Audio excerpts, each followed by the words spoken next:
वाहिगुरु जी का खालसा वाहिगुरु जी की फतेह।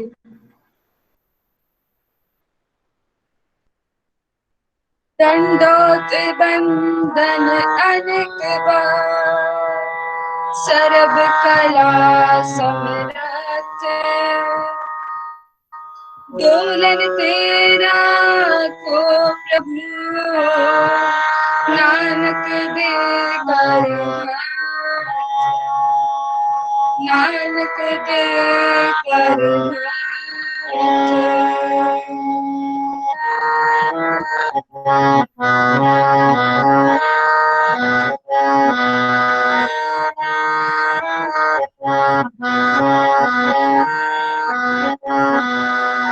बारिने बलिहारिने लख बलिया, बारिने बलिहारिने लख बलिया।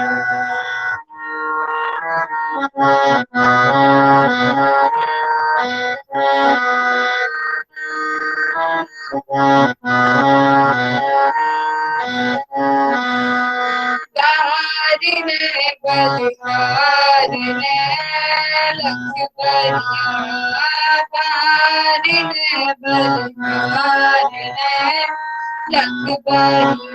नमो नमो नमो नमो, नाम साहिब को प्राण तरिया। बारिने बलिहारिने लख बलिया, बारिने बलिहारिने लख बलिया।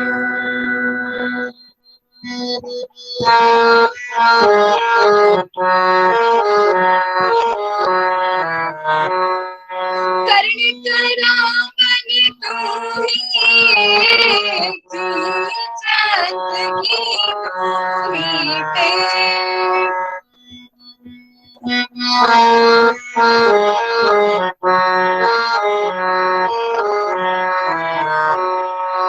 कर्ण करावन तू ही, तू संत की मीटे।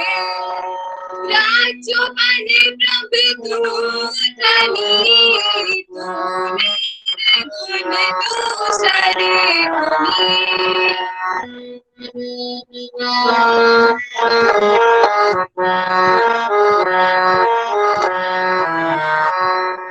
राजो बने प्रभु तू धनी, तू निर्गुण तू सरे मुनि।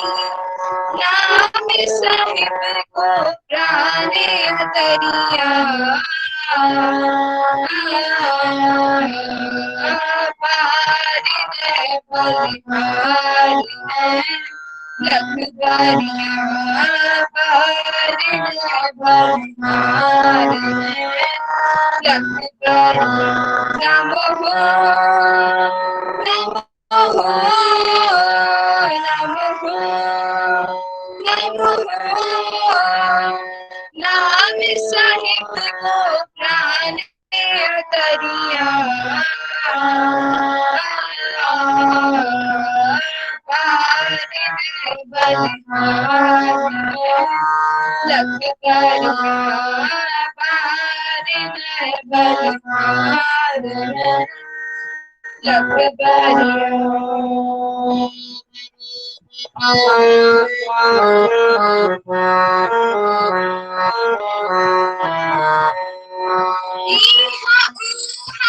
तुम रखे गुर कृपा के को लखे।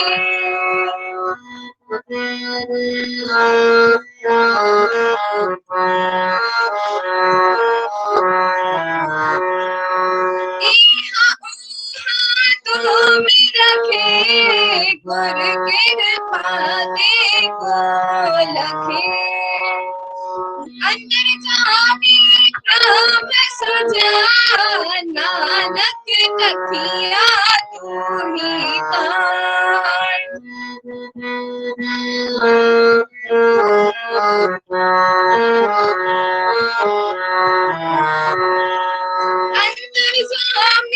प्रभु सुजान, नानक तकिया गीता, नाम साहिब को प्राणे उतरिया।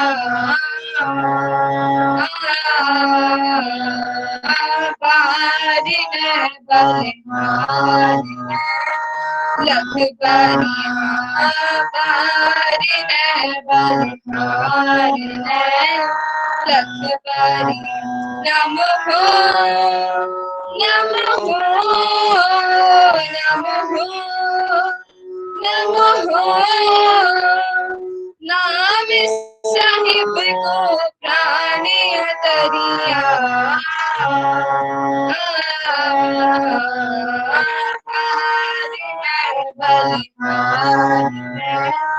लख बरिया, बारिन बलिहारी लख बरिया, बारिन बलिहारी लख बरिया। वाहिगुरु जी का खालसा, वाहिगुरु जी की फतेह।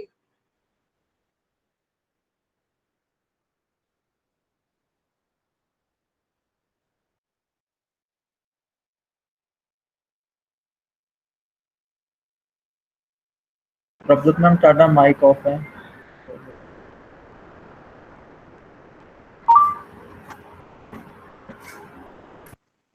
हाँ जी प्रभजोत भैन जी इंट्रोडक्शन दियो। हेलो, वाहिगुरु जी का खालसा, वाहिगुरु जी की फतेह। प्रभुजोत मैम टाटा कुछ बोलते पे पर माइक ऑफ किया उन्होंने। मैम माइक ऑन कर लो तुसी। मेरा माइक तो ऑन हैगा। नहीं प्रभुजोत मैम बोलते पे पर माइक ऑफ किया उन्होंने। ਉਹਨਾਂ ਨੂੰ ਫੋਨ ਕਰ ਦਿਓ ਫਿਰ ਤੁਸੀਂ ਅਲੱਗ ਤੋਂ।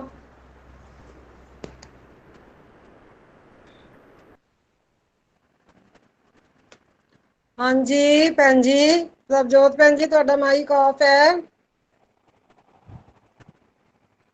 ਸਾਧ ਸੰਗਤ ਜੀ, ਜਦੋਂ ਤੱਕ ਪ੍ਰਭਜੋਤ ਮੈਡਮ ਦਾ ਮਾਈਕ ਆਫ ਹੈ, ਮੈਂ ਤੁਹਾਨੂੰ ਥੋੜੀ ਜਿਹੀ ਇੰਟਰੋਡਕਸ਼ਨ ਦੇ ਰਹੀ ਹਾਂ ਕਿ ਅੱਜ ਪਿਛਲੇ ਹਫਤੇ ਜਿਵੇਂ ਆਪਾਂ ਨੇ ਕੀਤਾ ਸੀ ਵਿਵੇਕ ਦਾਨ ਦੇ ਉੱਤੇ ਆਪਾਂ ਨੇ ਥੋੜੇ ਜਿਹੇ ਵਿਚਾਰ ਪੇਸ਼ ਕੀਤੇ ਸੀ ਸਾਰਿਆਂ ਨੇ ਰਲ ਮਿਲ ਕੇ।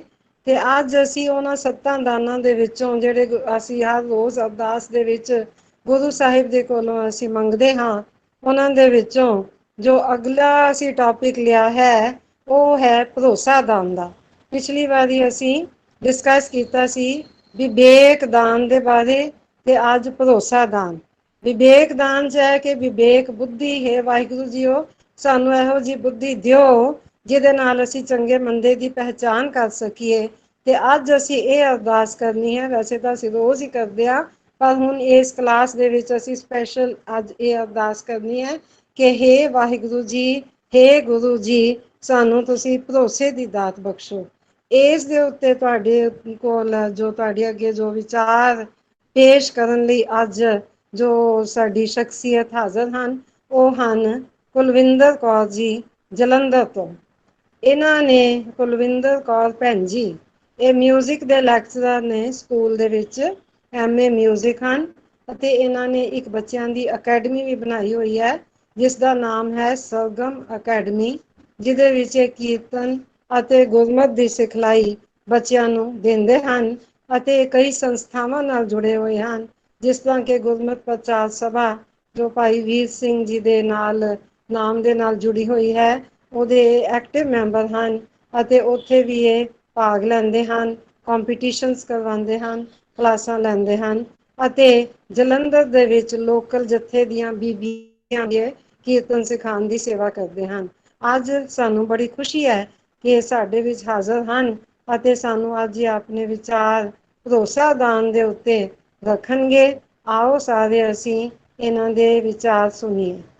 ਕੁਲਵਿੰਦਰ ਕੌਰ ਜੀ ਆਪਣਾ ਮਾਈਕ ਤੇ ਵੀਡੀਓ ਔਨ ਕਰ ਲਵੋ ਅਤੇ ਸੰਗਤਾਂ ਨੂੰ ਦਰਸ਼ਨ ਦਿਓ ਅਤੇ ਆਪਣੇ ਅਨਮੁੱਲੇ ਵਿਚਾਰ ਪੇਸ਼ ਕਰੋ। ਆਓ ਜੀ।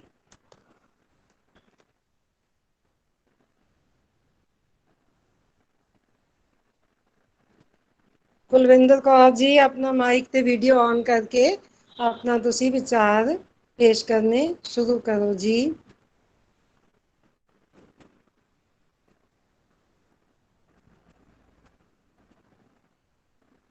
ਮੈਮ ਤੁਹਾਡਾ ਮਾਈਕ ਆਫ ਹੈ। ਕੁਲਵਿੰਦਰ ਕੌਰ ਜੀ ਤੁਹਾਡਾ ਮਾਈਕ ਆਫ ਹੈ ਜੀ।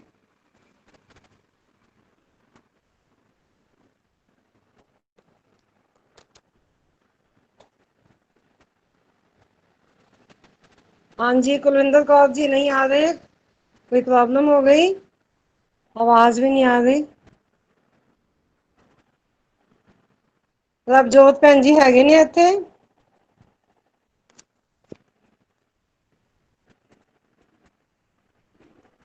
ਜਦੋਂ ਤੱਕ ਕੁਲਵਿੰਦਰ ਭੈਣ ਜੀ ਨਹੀਂ ਆਉਂਦੇ ਉਨੀ ਦੇਰ ਤੱਕ ਮੈਂ ਆਪ ਜੀ ਦੇ ਨਾਲ ਆਪਣੇ ਵਿਚਾਰ ਸਾਂਝੇ ਕਰਦੀ ਹਾਂ। ਮੇਰਾ ਖਿਆਲ ਹੈ ਆਗੇ ਕਿ ਮੈਮ ਉਹਨਾਂ ਨੇ ਜੁਆਇਨ ਕਰ ਲਿਆ ਹੈ।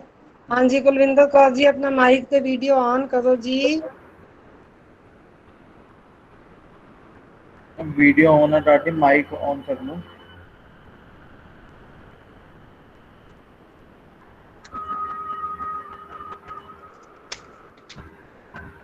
ਸਾਧ ਸੰਗਤ ਜੀ ਆਪਾਂ ਰੋਜ਼ ਅਰਦਾਸ ਕਰਦੇ ਹਾਂ ਜਿਹਦੇ ਵਿੱਚ ਆਪਾਂ ਹਰ ਰੋਜ਼ ਕਹਿੰਦੇ ਹਾਂ ਕਿ ਅਕਾਲ ਪੁਰਖ ਜੀ ਸਾਨੂੰ ਸਿੱਖਾਂ ਨੂੰ ਸਿੱਖੀ ਦਾਨ ਬਖਸ਼ੋ, ਨਾਮ ਦਾਨ ਬਖਸ਼ੋ, ਸਿੱਖੀ ਦਾਨ, ਕੇਸ ਦਾਨ, ਰਹਿਤ ਦਾਨ, ਵਿਵੇਕ ਦਾਨ, ਵਿਸਾਹ ਦਾਨ ਤੇ ਉਸ ਤੋਂ ਬਾਅਦ ਹੈ ਭਰੋਸਾ ਦਾਨ। ਜੋਤੀ ਭੈਣ ਜੀ ਨੇ ਜੁਆਇਨ ਕਰ ਲਿਆ। ਭੈਣ ਜੀ ਤੁਸੀਂ ਬੋਲੋ ਜੀ। ਹਾਂਜੀ ਹਾਂਜੀ ਮੇਰਾ ਨਾ ਪਤਾ ਨਹੀਂ ਕੰਪਿਊਟਰ हैंग हो गया सी या कि माइक इस ਵੇਲੇ आवाज सुनाई दे रही मेरी जी? ਹਾਂਜੀ ਸੁਣਾਈ ਦੇ ਰਹੀ ਹੈ, ਤੁਸੀਂ ਬੋਲੋ ਜੀ। ਇੰਟਰੋਡਕਸ਼ਨ ਮੈਂ ਦੇ ਦਿੱਤੀ ਹੈ ਕੁਲਵਿੰਦਰ ਕੌਰ ਜੀ ਦੀ, ਉਹਨਾਂ ਦਾ ਵੀ ਸ਼ਾਇਦ ਜੁਆਇਨ ਨਹੀਂ ਹੋ ਰਿਹਾ। ਤੁਸੀਂ ਥੋੜਾ ਬਹੁਤਾ ਆਪਣੇ ਵਿਚਾਰ ਪੇਸ਼ ਕਰੋ, ਉਹਨਾਂ ਨੂੰ ਉਹ ਜੁਆਇਨ ਕਰ ਲੈਣਗੇ। ठीक है जी बच्चों, मैडम ਦਰਸ਼ਨਜੋਤ ਨੇ ਤੁਹਾਨੂੰ ਗੱਲ ਇੰਟਰੋਡਕਸ਼ਨ ਦਿੱਤੀ ਹੈ, ਗੱਲ ਸ਼ੁਰੂ ਕੀਤੀ ਹੈ ਕਿ ਅਸੀਂ ਰੋਜ਼ ਅਰਦਾਸ ਕਰਦੇ ਹਾਂ ਕਿ ਸਿੱਖਾਂ ਨੂੰ ਸਿੱਖੀ ਦਾਨ, ਕੇਸ ਦਾਨ, ਰਹਿਤ ਦਾਨ, ਵਿਵੇਕ ਦਾਨ, ਵਿਸਾਹ ਦਾਨ, ਭਰੋਸਾ ਦਾਨ, ਦਾਨਾ ਸਿਰ ਦਾਨ, ਨਾਮ ਦਾਨ, ਫਿਰ ਸ੍ਰੀ ਅੰਮ੍ਰਿਤਸਰ ਜੀ ਕੇ ਇਸ਼ਨਾਨ। ਸੋ ਇਹ ਅਰਦਾਸ ਅਸੀਂ ਰੋਜ਼ ਕਰਦੇ ਹਾਂ ਬੱਚਿਓ। ਜਿਹੜੀ ਅਸੀਂ ਅਰਦਾਸ ਕਰਦੇ ਹਾਂ ਨਾ, ਸਾਨੂੰ ਉਹਦੀ ਭਾਵਨਾ ਪਤਾ ਹੋਣੀ ਚਾਹੀਦੀ ਹੈ। ਜਿੰਨੀ ਦੇਰ ਤੱਕ ਉਸਦੀ ਭਾਵਨਾ ਨਹੀਂ ਪਤਾ ਹੁੰਦੀ, ਉਹ ਸਾਡੇ ਦਿਲ ਦੀਆਂ ਗਹਿਰਾਈਆਂ ਵਿੱਚੋਂ ਉਹ ਅਰਦਾਸ ਨਹੀਂ ਨਿਕਲ ਸਕਦੀ। ਸੋ ਇਹ ਜਿਹੜੇ 7 ਦਾਨ ਨੇ, ਸਿੱਖੀ ਦਾਨ, ਕੇਸ ਦਾਨ, ਰਹਿਤ ਦਾਨ, ਵਿਵੇਕ ਦਾਨ, ਭਰੋਸਾ ਦਾਨ, ਦਾਨਾ ਸਿਰ ਦਾਨ, ਨਾਮ ਦਾਨ, ਇਹ ਸਾਰੇ ਜਿਹੜੇ ਹੈਗੇ ਨੇ ਜੀ 7 ਦਾਨ ਮੰਗੇ ਨੇ। ਸਾਨੂੰ ਪਤਾ ਹੋਣਾ ਚਾਹੀਦਾ ਕਿ ਇਹਨਾਂ ਦਾ ਮੀਨਿੰਗ ਕੀ ਹੈ, ਇਹ ਕੀ ਕਿਉਂ ਅਸੀਂ ਮੰਗਦੇ ਹਾਂ। ਵਿਵੇਕ ਦਾਨ ਦੀ ਅਸੀਂ ਪਿਛਲੀ ਵਾਰੀ ਗੱਲ ਕੀਤੀ ਸੀ। ਵਿਵੇਕ ਇਜ਼ ਵਿਜ਼ਡਮ, ਡਿਵਾਈਨ ਵਿਜ਼ਡਮ। ਅਸੀਂ ਪਿਛਲੇ ਹਫਤੇ ਗੱਲ ਕੀਤੀ ਸੀ ਕਿ ਇੱਕ ਹੁੰਦਾ ਗਿਆਨ, ਇੱਕ ਹੁੰਦਾ ਵਿਜ਼ਡਮ। ਵਿਜ਼ਡਮ ਸਾਨੂੰ ਗੁਰੂ ਦੇ ਨਾਲ ਮਿਲਾਉਂਦੀ ਹੈ, ਜਿਹੜਾ ਡਿਵਾਈਨ ਵਿਜ਼ਡਮ, ਵਿਜ਼ਡਮ ਹੀ ਨਹੀਂ ਡਿਵਾਈਨ ਵਿਜ਼ਡਮ। ਸੋ ਅਕਲ ਦੀ ਗੱਲ, ਵਿਵੇਕ ਦੀ ਗੱਲ ਗੁਰੂ ਸਾਹਿਬ ਨੇ ਸਾਰੇ ਗੁਰੂ ਗ੍ਰੰਥ ਸਾਹਿਬ ਵਿੱਚ ਕੀਤੀ ਹੈ। ਸੋ ਇਸ ਤੋਂ ਬਾਅਦ ਭਰੋਸੇ ਦੀ ਗੱਲ ਵੀ ਸਾਰੇ ਗੁਰੂ ਗ੍ਰੰਥ ਸਾਹਿਬ ਦੇ ਵਿੱਚ ਕੀਤੀ ਗਈ ਹੈ। ਭਰੋਸਾ ਜੇ ਸਾਰੇ ਬੱਚਿਆਂ ਨੂੰ ਮੈਂ ਇੱਕ ਬੁੱਕ ਇੰਟਰੋਡਿਊਸ ਕਰਵਾਉਣੀ ਚਾਹਾਂਗੀ, ਡਾਕਟਰ ਜਸਵੰਤ ਸਿੰਘ ਨੇਕੀ ਦੀ ਕਿਤਾਬ ਹੈ ਅਰਦਾਸ ਦੇ ਉੱਤੇ। ਉਹਨਾਂ ਨੇ ਅਰਦਾਸ ਦੇ ਵਿੱਚ ਜਿੰਨੇ ਵੀ ਸ਼ਬਦ ਬੋਲੇ ਗਏ ਹਨ, ਉਹਨਾਂ ਸ਼ਬਦਾਂ ਦਾ ਇੱਕ ਇੱਕ ਦੋ ਪੇਜਸ ਦੇ ਵਿੱਚ ਮੀਨਿੰਗ ਦੱਸੇ ਹਨ। ਸੋ ਉਹ ਭਰੋਸਾ ਦਾਨ ਦੀ ਜਦੋਂ ਗੱਲ ਕਰਦੇ ਹਨ ਤੇ ਉਹ ਭਰੋਸਾ ਸ਼ਬਦ ਕਹਿੰਦੇ ਹਨ ਭਦਰ ਪਲੱਸ ਆਸ। ਭਦਰ ਕੀ ਹੁੰਦਾ ਹੈ? ਚੰਗਾ ਇਨਸਾਨ ਹੋਣਾ, ਚੰਗੀ ਆਸ, ਚੰਗੀ ਆਸ। ਸੋ ਭਰੋਸਾ ਉਦੋਂ ਹੀ ਕੀਤਾ ਜਾ ਸਕਦਾ ਹੈ ਜਦੋਂ ਸਾਡੇ ਮਨ ਵਿੱਚ ਚੰਗੀ ਆਸ ਹੋਵੇ। ਮਾੜੀ ਆਸ ਦੇ ਲਈ ਅਸੀਂ ਭਰੋਸਾ ਨਹੀਂ ਕਰ ਸਕਦੇ। ਅਸੀਂ ਇਹ ਭਰੋਸਾ ਨਹੀਂ ਕਰ ਸਕਦੇ ਕਿ ਕਿਸੇ ਹੋਰ ਦਾ ਨੁਕਸਾਨ ਹੋਵੇ। ਅਸੀਂ ਚੰਗੀ ਗੱਲ ਲਈ ਜਦੋਂ ਅਸੀਂ ਆਸ ਕਰਦੇ ਹਾਂ, ਫਿਰ ਸਾਡੇ ਮਨ ਵਿੱਚ ਵਿਸ਼ਵਾਸ ਹੋਵੇ ਕਿ ਉਹ ਅਕਾਲ ਪੁਰਖ ਸੱਚਾ ਹੈ ਤੇ ਹਮੇਸ਼ਾ ਸੱਚ ਦੀ ਸੁਣਦਾ ਹੈ, ਹਮੇਸ਼ਾ ਸੱਚੇ ਦੇ ਨਾਲ ਜੁੜਦਾ ਹੈ। ਜਦੋਂ ਅਸੀਂ ਇਹ ਗੱਲ ਕਰਦੇ ਹਾਂ ਤਾਂ ਉਸ ਵੇਲੇ ਸਾਨੂੰ ਭਰੋਸਾ ਹੁੰਦਾ ਕਿ ਗੁਰੂ ਦੀ ਮਿਹਰ ਦਾ ਭਰੋਸਾ ਹੁੰਦਾ ਹੈ। ਉਹ ਉਦੋਂ ਹੀ ਹੁੰਦਾ ਹੈ ਜਦੋਂ ਸਾਡੀ ਆਸ ਚੰਗੀ ਹੋਵੇ। ਸੋ ਅੱਜ ਅਸੀਂ ਭਰੋਸੇ ਦੀ ਗੱਲ ਕਰਨ ਲੱਗੇ ਹਾਂ। ਭਰੋਸੇ ਤੋਂ ਬਿਨਾਂ ਗੱਲ ਨਹੀਂ ਬਣਦੀ। ਤੇਰਾ ਭਰਵਾਸਾ, ਤੇਰੀ ਟੇਕ, तेरा आधारा, ठीक है, मैं अंधले की टेक, तेरा नाम खुद पुकारा, ठीक है, तू था अपार अत ऊंचा, कोई और न तेरी भाते, ए अरदास तुम्हार हमारी स्वामी, विसर नहीं सुख दाते। सो ਇਹ ਅਰਦਾਸ ਵੀ ਵਿਸਰ ਨਹੀਂ, ਇਹੀ ਇਸ ਦੀ ਹੀ ਅਸੀਂ ਗੱਲ ਕਰਨੀ ਹੈ।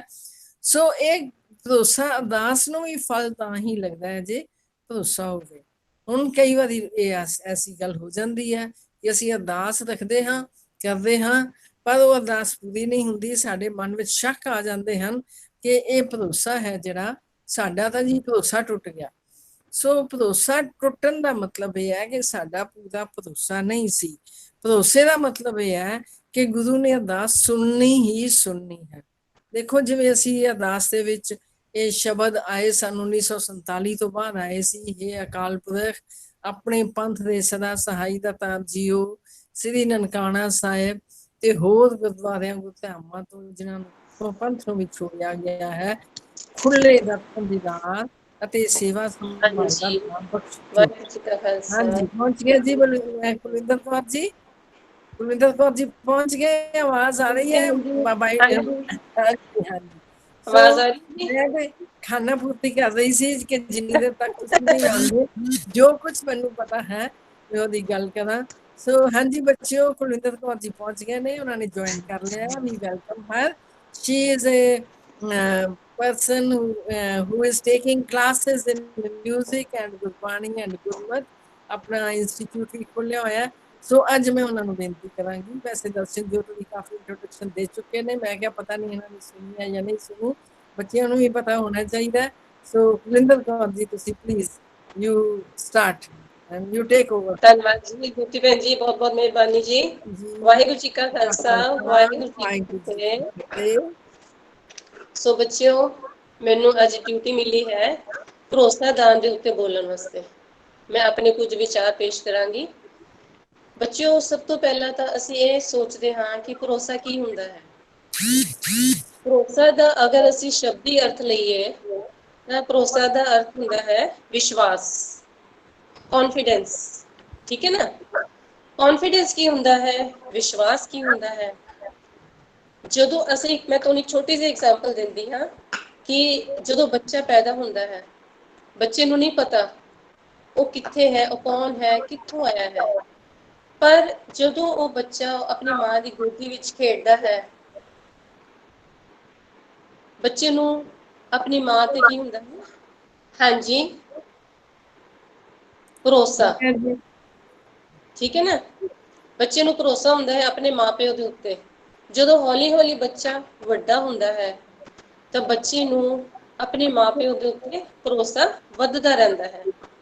ਇੱਕ ਹੋਰ ਛੋਟੀ ਜਿਹੀ ਐਗਜ਼ਾਮਪਲ, ਜਦੋਂ ਬੱਚਾ ਛੋਟਾ ਹੁੰਦਾ ਹੈ ਤਾਂ ਅਗਰ ਉਸ ਬੱਚੇ ਨੇ ਆਪਣੇ ਮਾਤਾ ਪਿਤਾ ਦੇ ਨਾਲ ਕਿਤੇ ਜਾਣਾ ਹੁੰਦਾ ਹੈ ਤਾਂ ਉਹ ਬੱਚਾ, ਜਿਹੜਾ ਛੋਟਾ ਜਿਹਾ ਬੱਚਾ ਹੈ, ਆਪਣੇ ਮਾਤਾ ਪਿਤਾ, ਮਾਤਾ ਜੀ ਜਾਂ ਪਿਤਾ ਜੀ ਦੀ ਉਂਗਲ ਫੜ ਲੈਂਦਾ ਹੈ। ਉਹਨੇ ਬਾਜ਼ਾਰ ਜਾਣਾ ਹੈ, ਘੁੰਮਣ ਜਾਣਾ ਹੈ, ਪਾਰਕ ਵਿੱਚ ਜਾਣਾ ਹੈ, ਮੇਲੇ ਵਿੱਚ ਜਾਣਾ ਹੈ, ਤੂੰ ਆਪਣੇ ਮਾਤਾ ਪਿਤਾ ਦੀ ਉਂਗਲ ਨਹੀਂ ਛੱਡਦਾ। ਕਿਉਂ? ਕਿਉਂਕਿ ਉਸਨੂੰ ਭਰੋਸਾ ਹੁੰਦਾ ਹੈ ਕਿ ਮੈਂ ਆਪਣੇ ਪਿਤਾ ਜੀ ਦੀ ਉਂਗਲ ਫੜੀ ਹੈ, ਮੈਂ ਕਿਤੇ ਗੁੰਮ ਨਹੀਂ ਹੋਵਾਂਗਾ। ਇਸੇ ਤਰ੍ਹਾਂ ਬੱਚਿਓ, ਜਦੋਂ ਅਸੀਂ ਆਪਣੇ ਮਾਤਾ ਪਿਤਾ ਤੇ ਭਰੋਸਾ ਰੱਖਦੇ ਹਾਂ ਤਾਂ ਸਾਨੂੰ ਉਸ ਪਰਮਾਤਮਾ ਤੇ ਭਰੋਸਾ ਰੱਖਣਾ ਚਾਹੀਦਾ ਹੈ।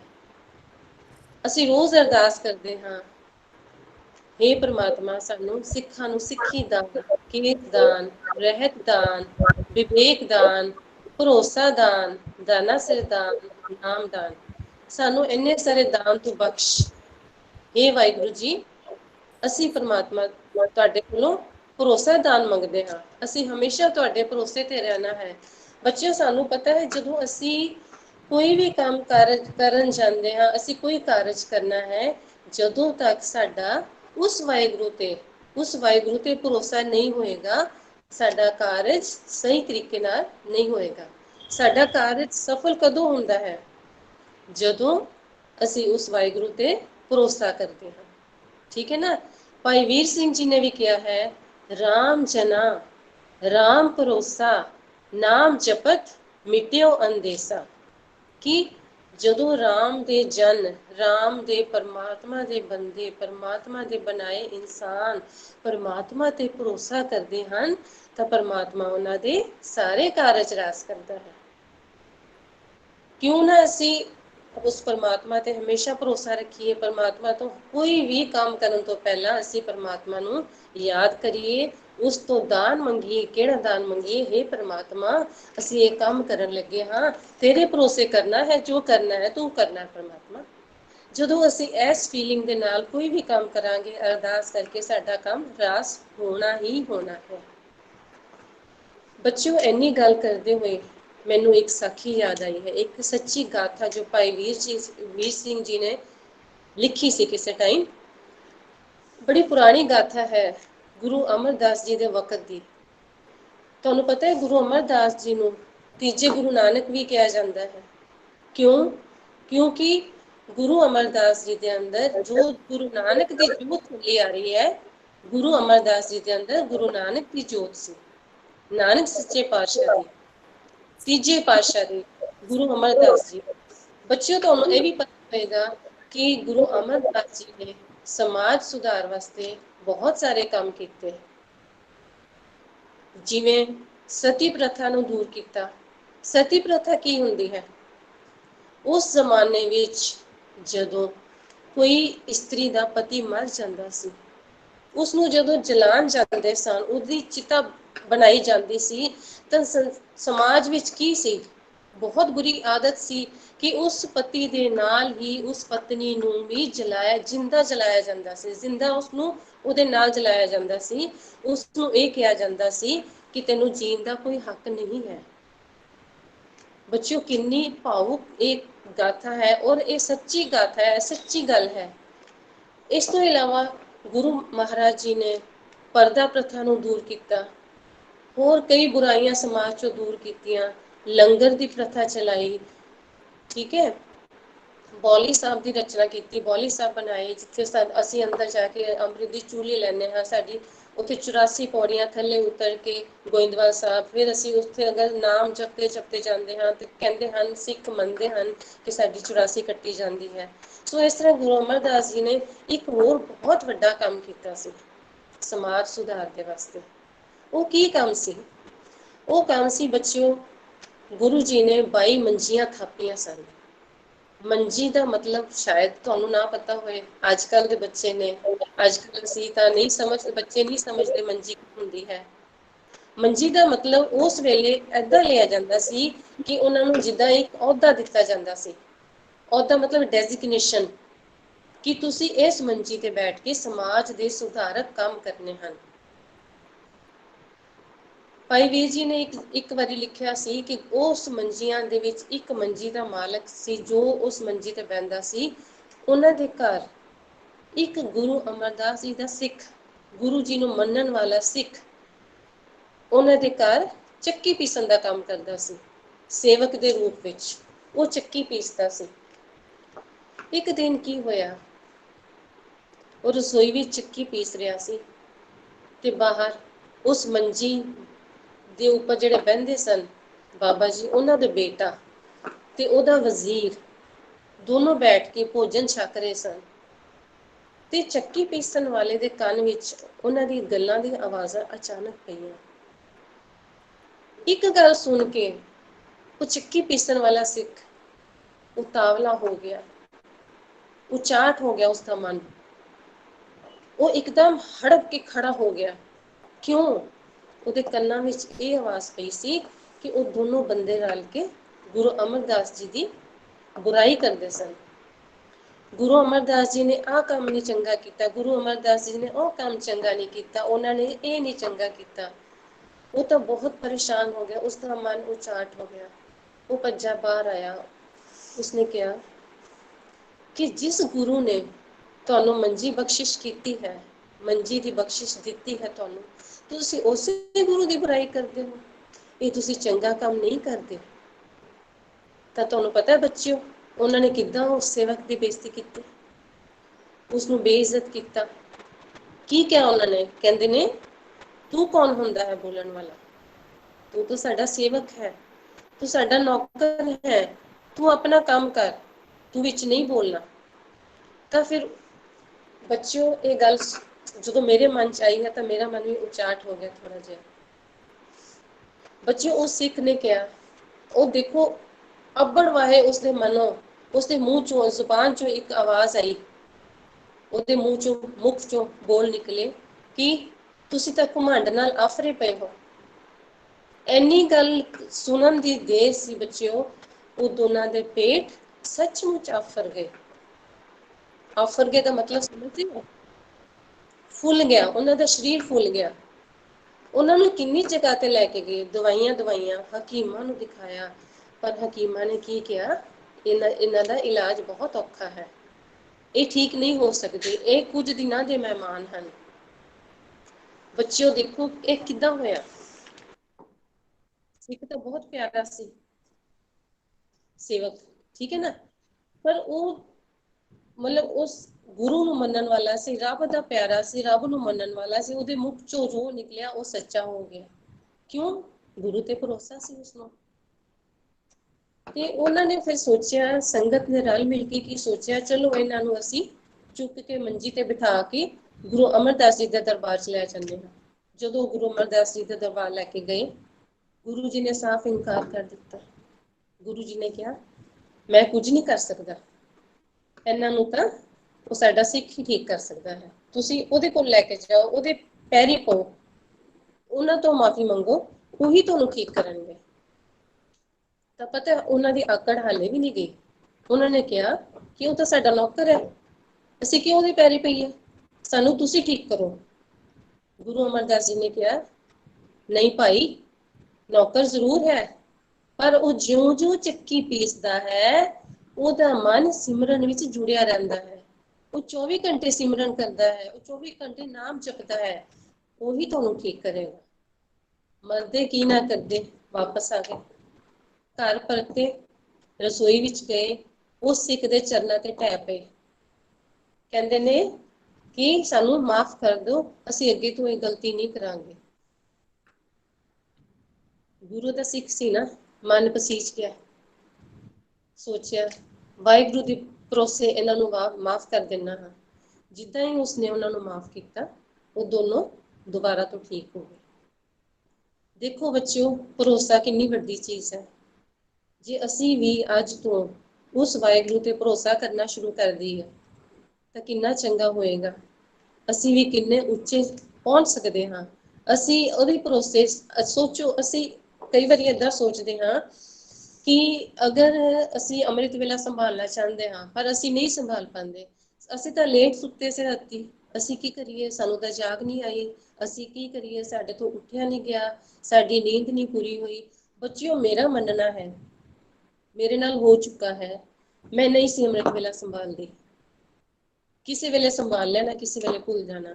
ਫਿਰ ਜਦੋਂ ਮਨ 'ਚ ਇੱਕ ਇੱਛਾ ਉੱਠੀ, ਨਹੀਂ ਇਹ ਬਹੁਤ ਜ਼ਰੂਰੀ ਹੈ, ਇਸ ਤੋਂ ਬਿਨਾਂ ਜ਼ਿੰਦਗੀ ਕੁਝ ਨਹੀਂ ਹੈ, ਤਾਂ ਕੀ ਕਰਨਾ, ਰਾਤ ਨੂੰ ਸੌਣ ਤੋਂ ਪਹਿਲਾਂ, ਹੁਣ ਵੀ ਮੇਰਾ ਭਟਕਿਆ ਹੋਇਆ ਹੈ, ਮੈਂ ਝੂਠ ਨਹੀਂ ਬੋਲਦੀ, ਪਰ ਸੌਣ ਤੋਂ ਪਹਿਲਾਂ ਕੀ ਕਰਨਾ, ਆਪਣੇ ਕੱਪੜੇ ਬਾਥਰੂਮ ਵਿੱਚ ਟੰਗ ਦੇਣੇ, ਵਾਹਿਗੁਰੂ ਜੀ ਸਵੇਰੇ ਜਲਦੀ ਉਠਾ ਦੇਣਾ। ਵਾਹਿਗੁਰੂ ਜੀ ਨੇ ਪੂਰੇ 4 ਵਜੇ ਆਵਾਜ਼ ਮਾਰ ਦੇਣੀ, ਜਾਂ 4:30, ਜਿੰਨੇ ਵਜੇ ਮੇਰੀ ਇੱਛਾ ਹੁੰਦੀ ਸੀ, ਵਾਹਿਗੁਰੂ ਜੀ ਨੇ ਉਠਾ ਦੇਣਾ। 2 ਵਜੇ, 3 ਵਜੇ, ਕਈ ਤਰ੍ਹਾਂ ਦੇ ਵਕਤ ਆਏ ਹਨ। ਮੈਂ ਇਹ ਨਹੀਂ ਕਹਿੰਦੀ ਮੈਂ ਹਮੇਸ਼ਾ ਨਿਤਨੇਮੀ ਰਹੀ ਹਾਂ, ਹਮੇਸ਼ਾ ਕਰਦੀ ਹਾਂ, ਪਰ ਵਿਸ਼ਵਾਸ ਪੱਕਾ ਹੈ ਅੰਦਰੋਂ ਦੀ, ਜਿਸ ਦਿਨ ਸ਼ੁਰੂ ਕਰਾਂਗੀ ਉਸ ਦਿਨ ਛੱਡਾਂਗੀ ਨਹੀਂ, ਕਿਉਂਕਿ ਮੈਂ ਤੁਹਾਡੇ ਸਨਮੁਖ ਹੋਈ ਹਾਂ, ਮੈਂ ਕਿਉਂ ਝੂਠੀ ਗੱਲ ਕਰਾਂ। ਪਰ ਮੇਰਾ ਪੱਕਾ ਭਰੋਸਾ ਹੈ, ਜਦੋਂ ਅਸੀਂ ਇਸ ਤਰੀਕੇ ਨਾਲ ਚੱਲਦੇ ਹਾਂ, ਪਰਮਾਤਮਾ ਸਾਡਾ ਹੱਥ ਫੜਦਾ ਹੈ, ਜ਼ਰੂਰ ਫੜਦਾ ਹੈ, ਸਾਨੂੰ ਜ਼ਰੂਰ ਸਵੇਰੇ ਉਠਾਉਂਦਾ ਹੈ ਅੰਮ੍ਰਿਤ ਵੇਲੇ, ਜੇ ਸਾਡੀ ਇੱਛਾ ਹੋਵੇਗੀ ਤਾਂ, ਜੇ ਸਾਨੂੰ ਉਸ ਤੇ ਭਰੋਸਾ ਹੋਵੇਗਾ ਤਾਂ। ਬੱਚਿਓ ਮੈਂ ਤੁਹਾਨੂੰ ਇੱਕ ਛੋਟੀ ਜਿਹੀ ਗੱਲ ਹੋਰ ਸਾਂਝੀ ਕਰਨਾ ਚਾਹੁੰਦੀ ਹਾਂ। ਉਹ ਛੋਟੀ ਜਿਹੀ ਗੱਲ ਨਹੀਂ ਹੈ, ਵੈਸੇ ਤਾਂ ਬਹੁਤ ਵੱਡੀ ਹੈ। ਮੈਂ ਤੁਹਾਨੂੰ ਇੱਕ ਕੁੱਤੇ ਦੀ ਐਗਜ਼ਾਮਪਲ ਦਿੰਦੀ ਹਾਂ। ਜਦੋਂ ਸਾਡਾ ਕੁੱਤਾ ਪਾਲਤੂ ਹੁੰਦਾ ਹੈ, ਮੰਨਿਆ ਕੁੱਤਾ ਪਾਲਤੂ ਹੈ, ਉਹਨੇ ਤਾਂ ਵਫ਼ਾਦਾਰ ਹੋਣਾ ਹੀ ਹੋਣਾ। ਜਿਹੜੇ ਬਾਹਰ ਕੁੱਤੇ ਸਟ੍ਰੇ ਡੌਗਸ ਹੁੰਦੇ ਨੇ ਨਾ, ਉਹ ਜਦੋਂ ਕੋਈ ਘਰ ਫੜ ਲੈਂਦੇ ਹਨ ਕਿ ਅਸੀਂ ਇੱਥੇ ਬਹਿਣਾ ਹੈ, ਕਿਉਂ ਫੜਦੇ ਹਨ? ਜਦੋਂ ਇੱਕ ਦਿਨ ਕੁੱਤਾ ਆਇਆ, ਉਹਨੂੰ ਉਸ ਘਰਦਿਆਂ ਨੇ ਬਾਹਰ ਨਿਕਲ ਕੇ ਰੋਟੀ ਪਾਈ, ਦੁੱਧ ਪਾਇਆ ਜਾਂ ਪਾਣੀ ਪਾਇਆ ਜਾਂ ਬਚੀ ਰੋਟੀ ਜਾਂ ਜੂਠੀ ਰੋਟੀ ਜੋ ਵੀ ਪਾਇਆ, ਕੁੱਤਾ ਕਿੱਦਾਂ ਹੋ ਗਿਆ? ਉਹਨਾਂ ਦਾ ਵਫਾਦਾਰ ਹੋ ਗਿਆ। ਰੋਟੀ ਤਾਂ ਮਿਲੀ ਨਾ, ਪਾਣੀ ਮਿਲਿਆ, ਦੁੱਧ ਮਿਲਿਆ। ਕੁੱਤੇ ਵਿੱਚ ਇੰਨੀ ਵਫਾਦਾਰੀ ਹੈ, ਇੰਨਾ ਭਰੋਸਾ ਹੈ ਕਿ ਜਿਸਨੇ ਉਸਨੂੰ ਕੁਝ ਦਿੱਤਾ ਹੈ ਖਾਣ ਨੂੰ, ਪੇਟ ਭਰਨ ਨੂੰ, ਕੁੱਤਾ ਉਹਦੇ ਵਾਸਤੇ ਹਮੇਸ਼ਾ ਵਾਸਤੇ ਵਫਾਦਾਰ ਹੋ ਜਾਂਦਾ ਹੈ ਉਹਨਾਂ ਵੱਲ। ਤੇ ਅਸੀਂ ਤਾਂ ਫਿਰ ਇਨਸਾਨ ਹਾਂ। ਉਹਦੀ ਜਦੋਂ ਤੁਸੀਂ ਨਜ਼ਰਾਂ ਵੇਖੋ ਨਾ ਧਿਆਨ ਨਾਲ, ਕੁੱਤੇ ਦੀਆਂ ਜਿਸ ਨਜ਼ਰ ਨਾਲ ਤੁਹਾਨੂੰ ਦੇਖਦਾ ਹੈ, ਜਦੋਂ ਤੁਸੀਂ ਆਪਣਾ ਗੇਟ ਖੋਲੋਗੇ ਤਾਂ ਉਹਦੀ ਨਜ਼ਰਾਂ ਵਿੱਚ ਇੰਨਾ ਪਿਆਰ, ਇੰਨਾ ਭਰੋਸਾ ਹੁੰਦਾ ਹੈ। ਤਾਂ ਮੈਂ ਕਈ ਵਾਰੀ ਸੋਚਦੀ ਹਾਂ ਕਿ ਅਸੀਂ ਕੁੱਤਿਆਂ ਤੋਂ ਵੀ ਬਦਤਰ ਹਾਂ, ਕਿ ਅਸੀਂ ਆਪਣਾ ਭਰੋਸਾ ਤੋੜ ਹੀ ਬੈਠੇ ਹਾਂ। ਸਾਡੇ ਚੋਂ ਬਹੁਤ ਸਾਰੇ ਜਿਹੜੇ ਜੋਤੀ ਭੈਣ ਜੀ ਹਨ, ਦਰਸ਼ਨ ਭੈਣ ਜੀ ਹਨ, ਹੋਰ ਬੜੇ ਗੁਰਮੁਖ ਵੱਡੇ ਵੱਡੇ ਪਿਆਰੇ ਹਨ, ਉਹਨਾਂ ਨੇ ਅੰਮ੍ਰਿਤ ਵੇਲਾ ਸੰਭਾਲੇ ਹੋਏ ਹਨ। ਤੇ ਬਹੁਤ ਦੁਨੀਆ ਐਸੀ ਹੈ ਜਿਨ੍ਹਾਂ ਨੇ ਨਹੀਂ ਸੰਭਾਲੀ ਹੋਈ, ਸਿੱਖ ਹੁੰਦੇ ਹੋਏ ਵੀ। ਤਾਂ ਇਹ ਇੱਕ ਭਰੋਸਾ ਹੈ ਬੇਟਿਓ। ਭਰੋਸੇ ਤੇ ਰਵਾਂਗੇ ਤੇ ਸਾਡੇ ਸਾਰੇ ਕੰਮ ਬਹੁਤ ਸੋਹਣੇ ਹੋਣਗੇ। ਤੇ ਮੈਨੂੰ ਇੱਕ ਗਾਥਾ ਹੋਰ ਯਾਦ ਆਈ ਹੈ, ਮੈਂ ਕੱਲ ਪਰਸੋਂ ਹੀ ਸੁਣੀ ਸੀ। ਇੱਕ ਸਿੱਖ ਸੀ, ਗੁਰੂ ਹਰਗੋਬਿੰਦ ਸਾਹਿਬ ਜੀ ਦੇ ਵਕਤ ਦੀ ਗੱਲ ਹੈ। ਉਹਨਾਂ ਦਾ ਨਾਮ ਸੀ ਭਾਈ ਆਕਲ ਜੀ। ਭਾਈ ਆਕਲ ਜੀ। ਉਹਨਾਂ ਦੀ ਬੇਟੀ ਵੱਡੀ ਹੋ ਗਈ, ਜਵਾਨ ਹੋ ਗਈ। ਉਹਨਾਂ ਨੂੰ ਕੀ ਲੱਗਿਆ ਕਿ ਹੁਣ ਬੇਟੀ ਦਾ ਵਿਆਹ ਕਰਨਾ ਹੈ, ਉਹਦੇ ਵਾਸਤੇ ਵਰ ਲੱਭਣਾ ਹੈ। ਬੱਚਿਓ ਤੁਸੀਂ ਤੇ ਅੱਜ ਕੱਲ ਦੇ ਹੋ ਨਾ, ਤੁਸੀਂ ਅਸੀਂ ਵੀ ਅੱਜ ਕੱਲ ਦੇ ਹਾਂ, ਕਿਉਂਕਿ ਅਸੀਂ ਗੁਰੂ ਦੇ ਵੇਲੇ ਤਾਂ ਹੋਏ ਨਹੀਂ ਸੀ ਜੋ ਸਾਨੂੰ ਉਸ ਵੇਲੇ ਦਾ ਪਤਾ ਹੋਵੇ। ਅਸੀਂ ਤਾਂ ਇਤਿਹਾਸ ਪੜ੍ਹ ਕੇ ਜੋ ਸਾਨੂੰ ਨਜ਼ਰ ਆਇਆ, ਜੋ ਅਸੀਂ ਸਿੱਖਿਆ, ਉਹ ਅਸੀਂ ਤੁਹਾਨੂੰ ਦੱਸ ਰਹੇ ਹਾਂ। ਗੁਰੂ ਹਰਗੋਬਿੰਦ ਸਾਹਿਬ ਜੀ ਦੇ ਵਕਤ ਤੇ ਕੀ ਸੀ, ਜਦੋਂ ਮੁੰਡੇ ਜਾਂ ਕੁੜੀ ਦਾ ਰਿਸ਼ਤਾ ਕਰਨਾ ਹੁੰਦਾ ਸੀ ਨਾ, ਉਦੋਂ ਨਾ ਤਾਂ ਮੁੰਡਾ ਕੁੜੀ ਨੂੰ ਦੇਖ ਸਕਦਾ ਸੀ, ਨਾ ਕੁੜੀ ਮੁੰਡੇ ਨੂੰ ਦੇਖ ਸਕਦੀ ਸੀ। ਉਦੋਂ ਕੀ ਹੁੰਦਾ ਸੀ, ਵਿਚੋਲੇ ਹੁੰਦੇ ਸਨ ਸਿਰਫ।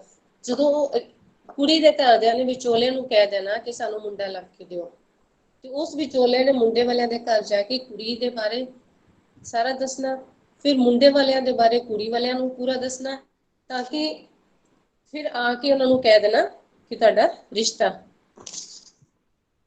ਇੱਥੇ ਪੱਕਾ ਹੋ ਗਿਆ ਹੈ।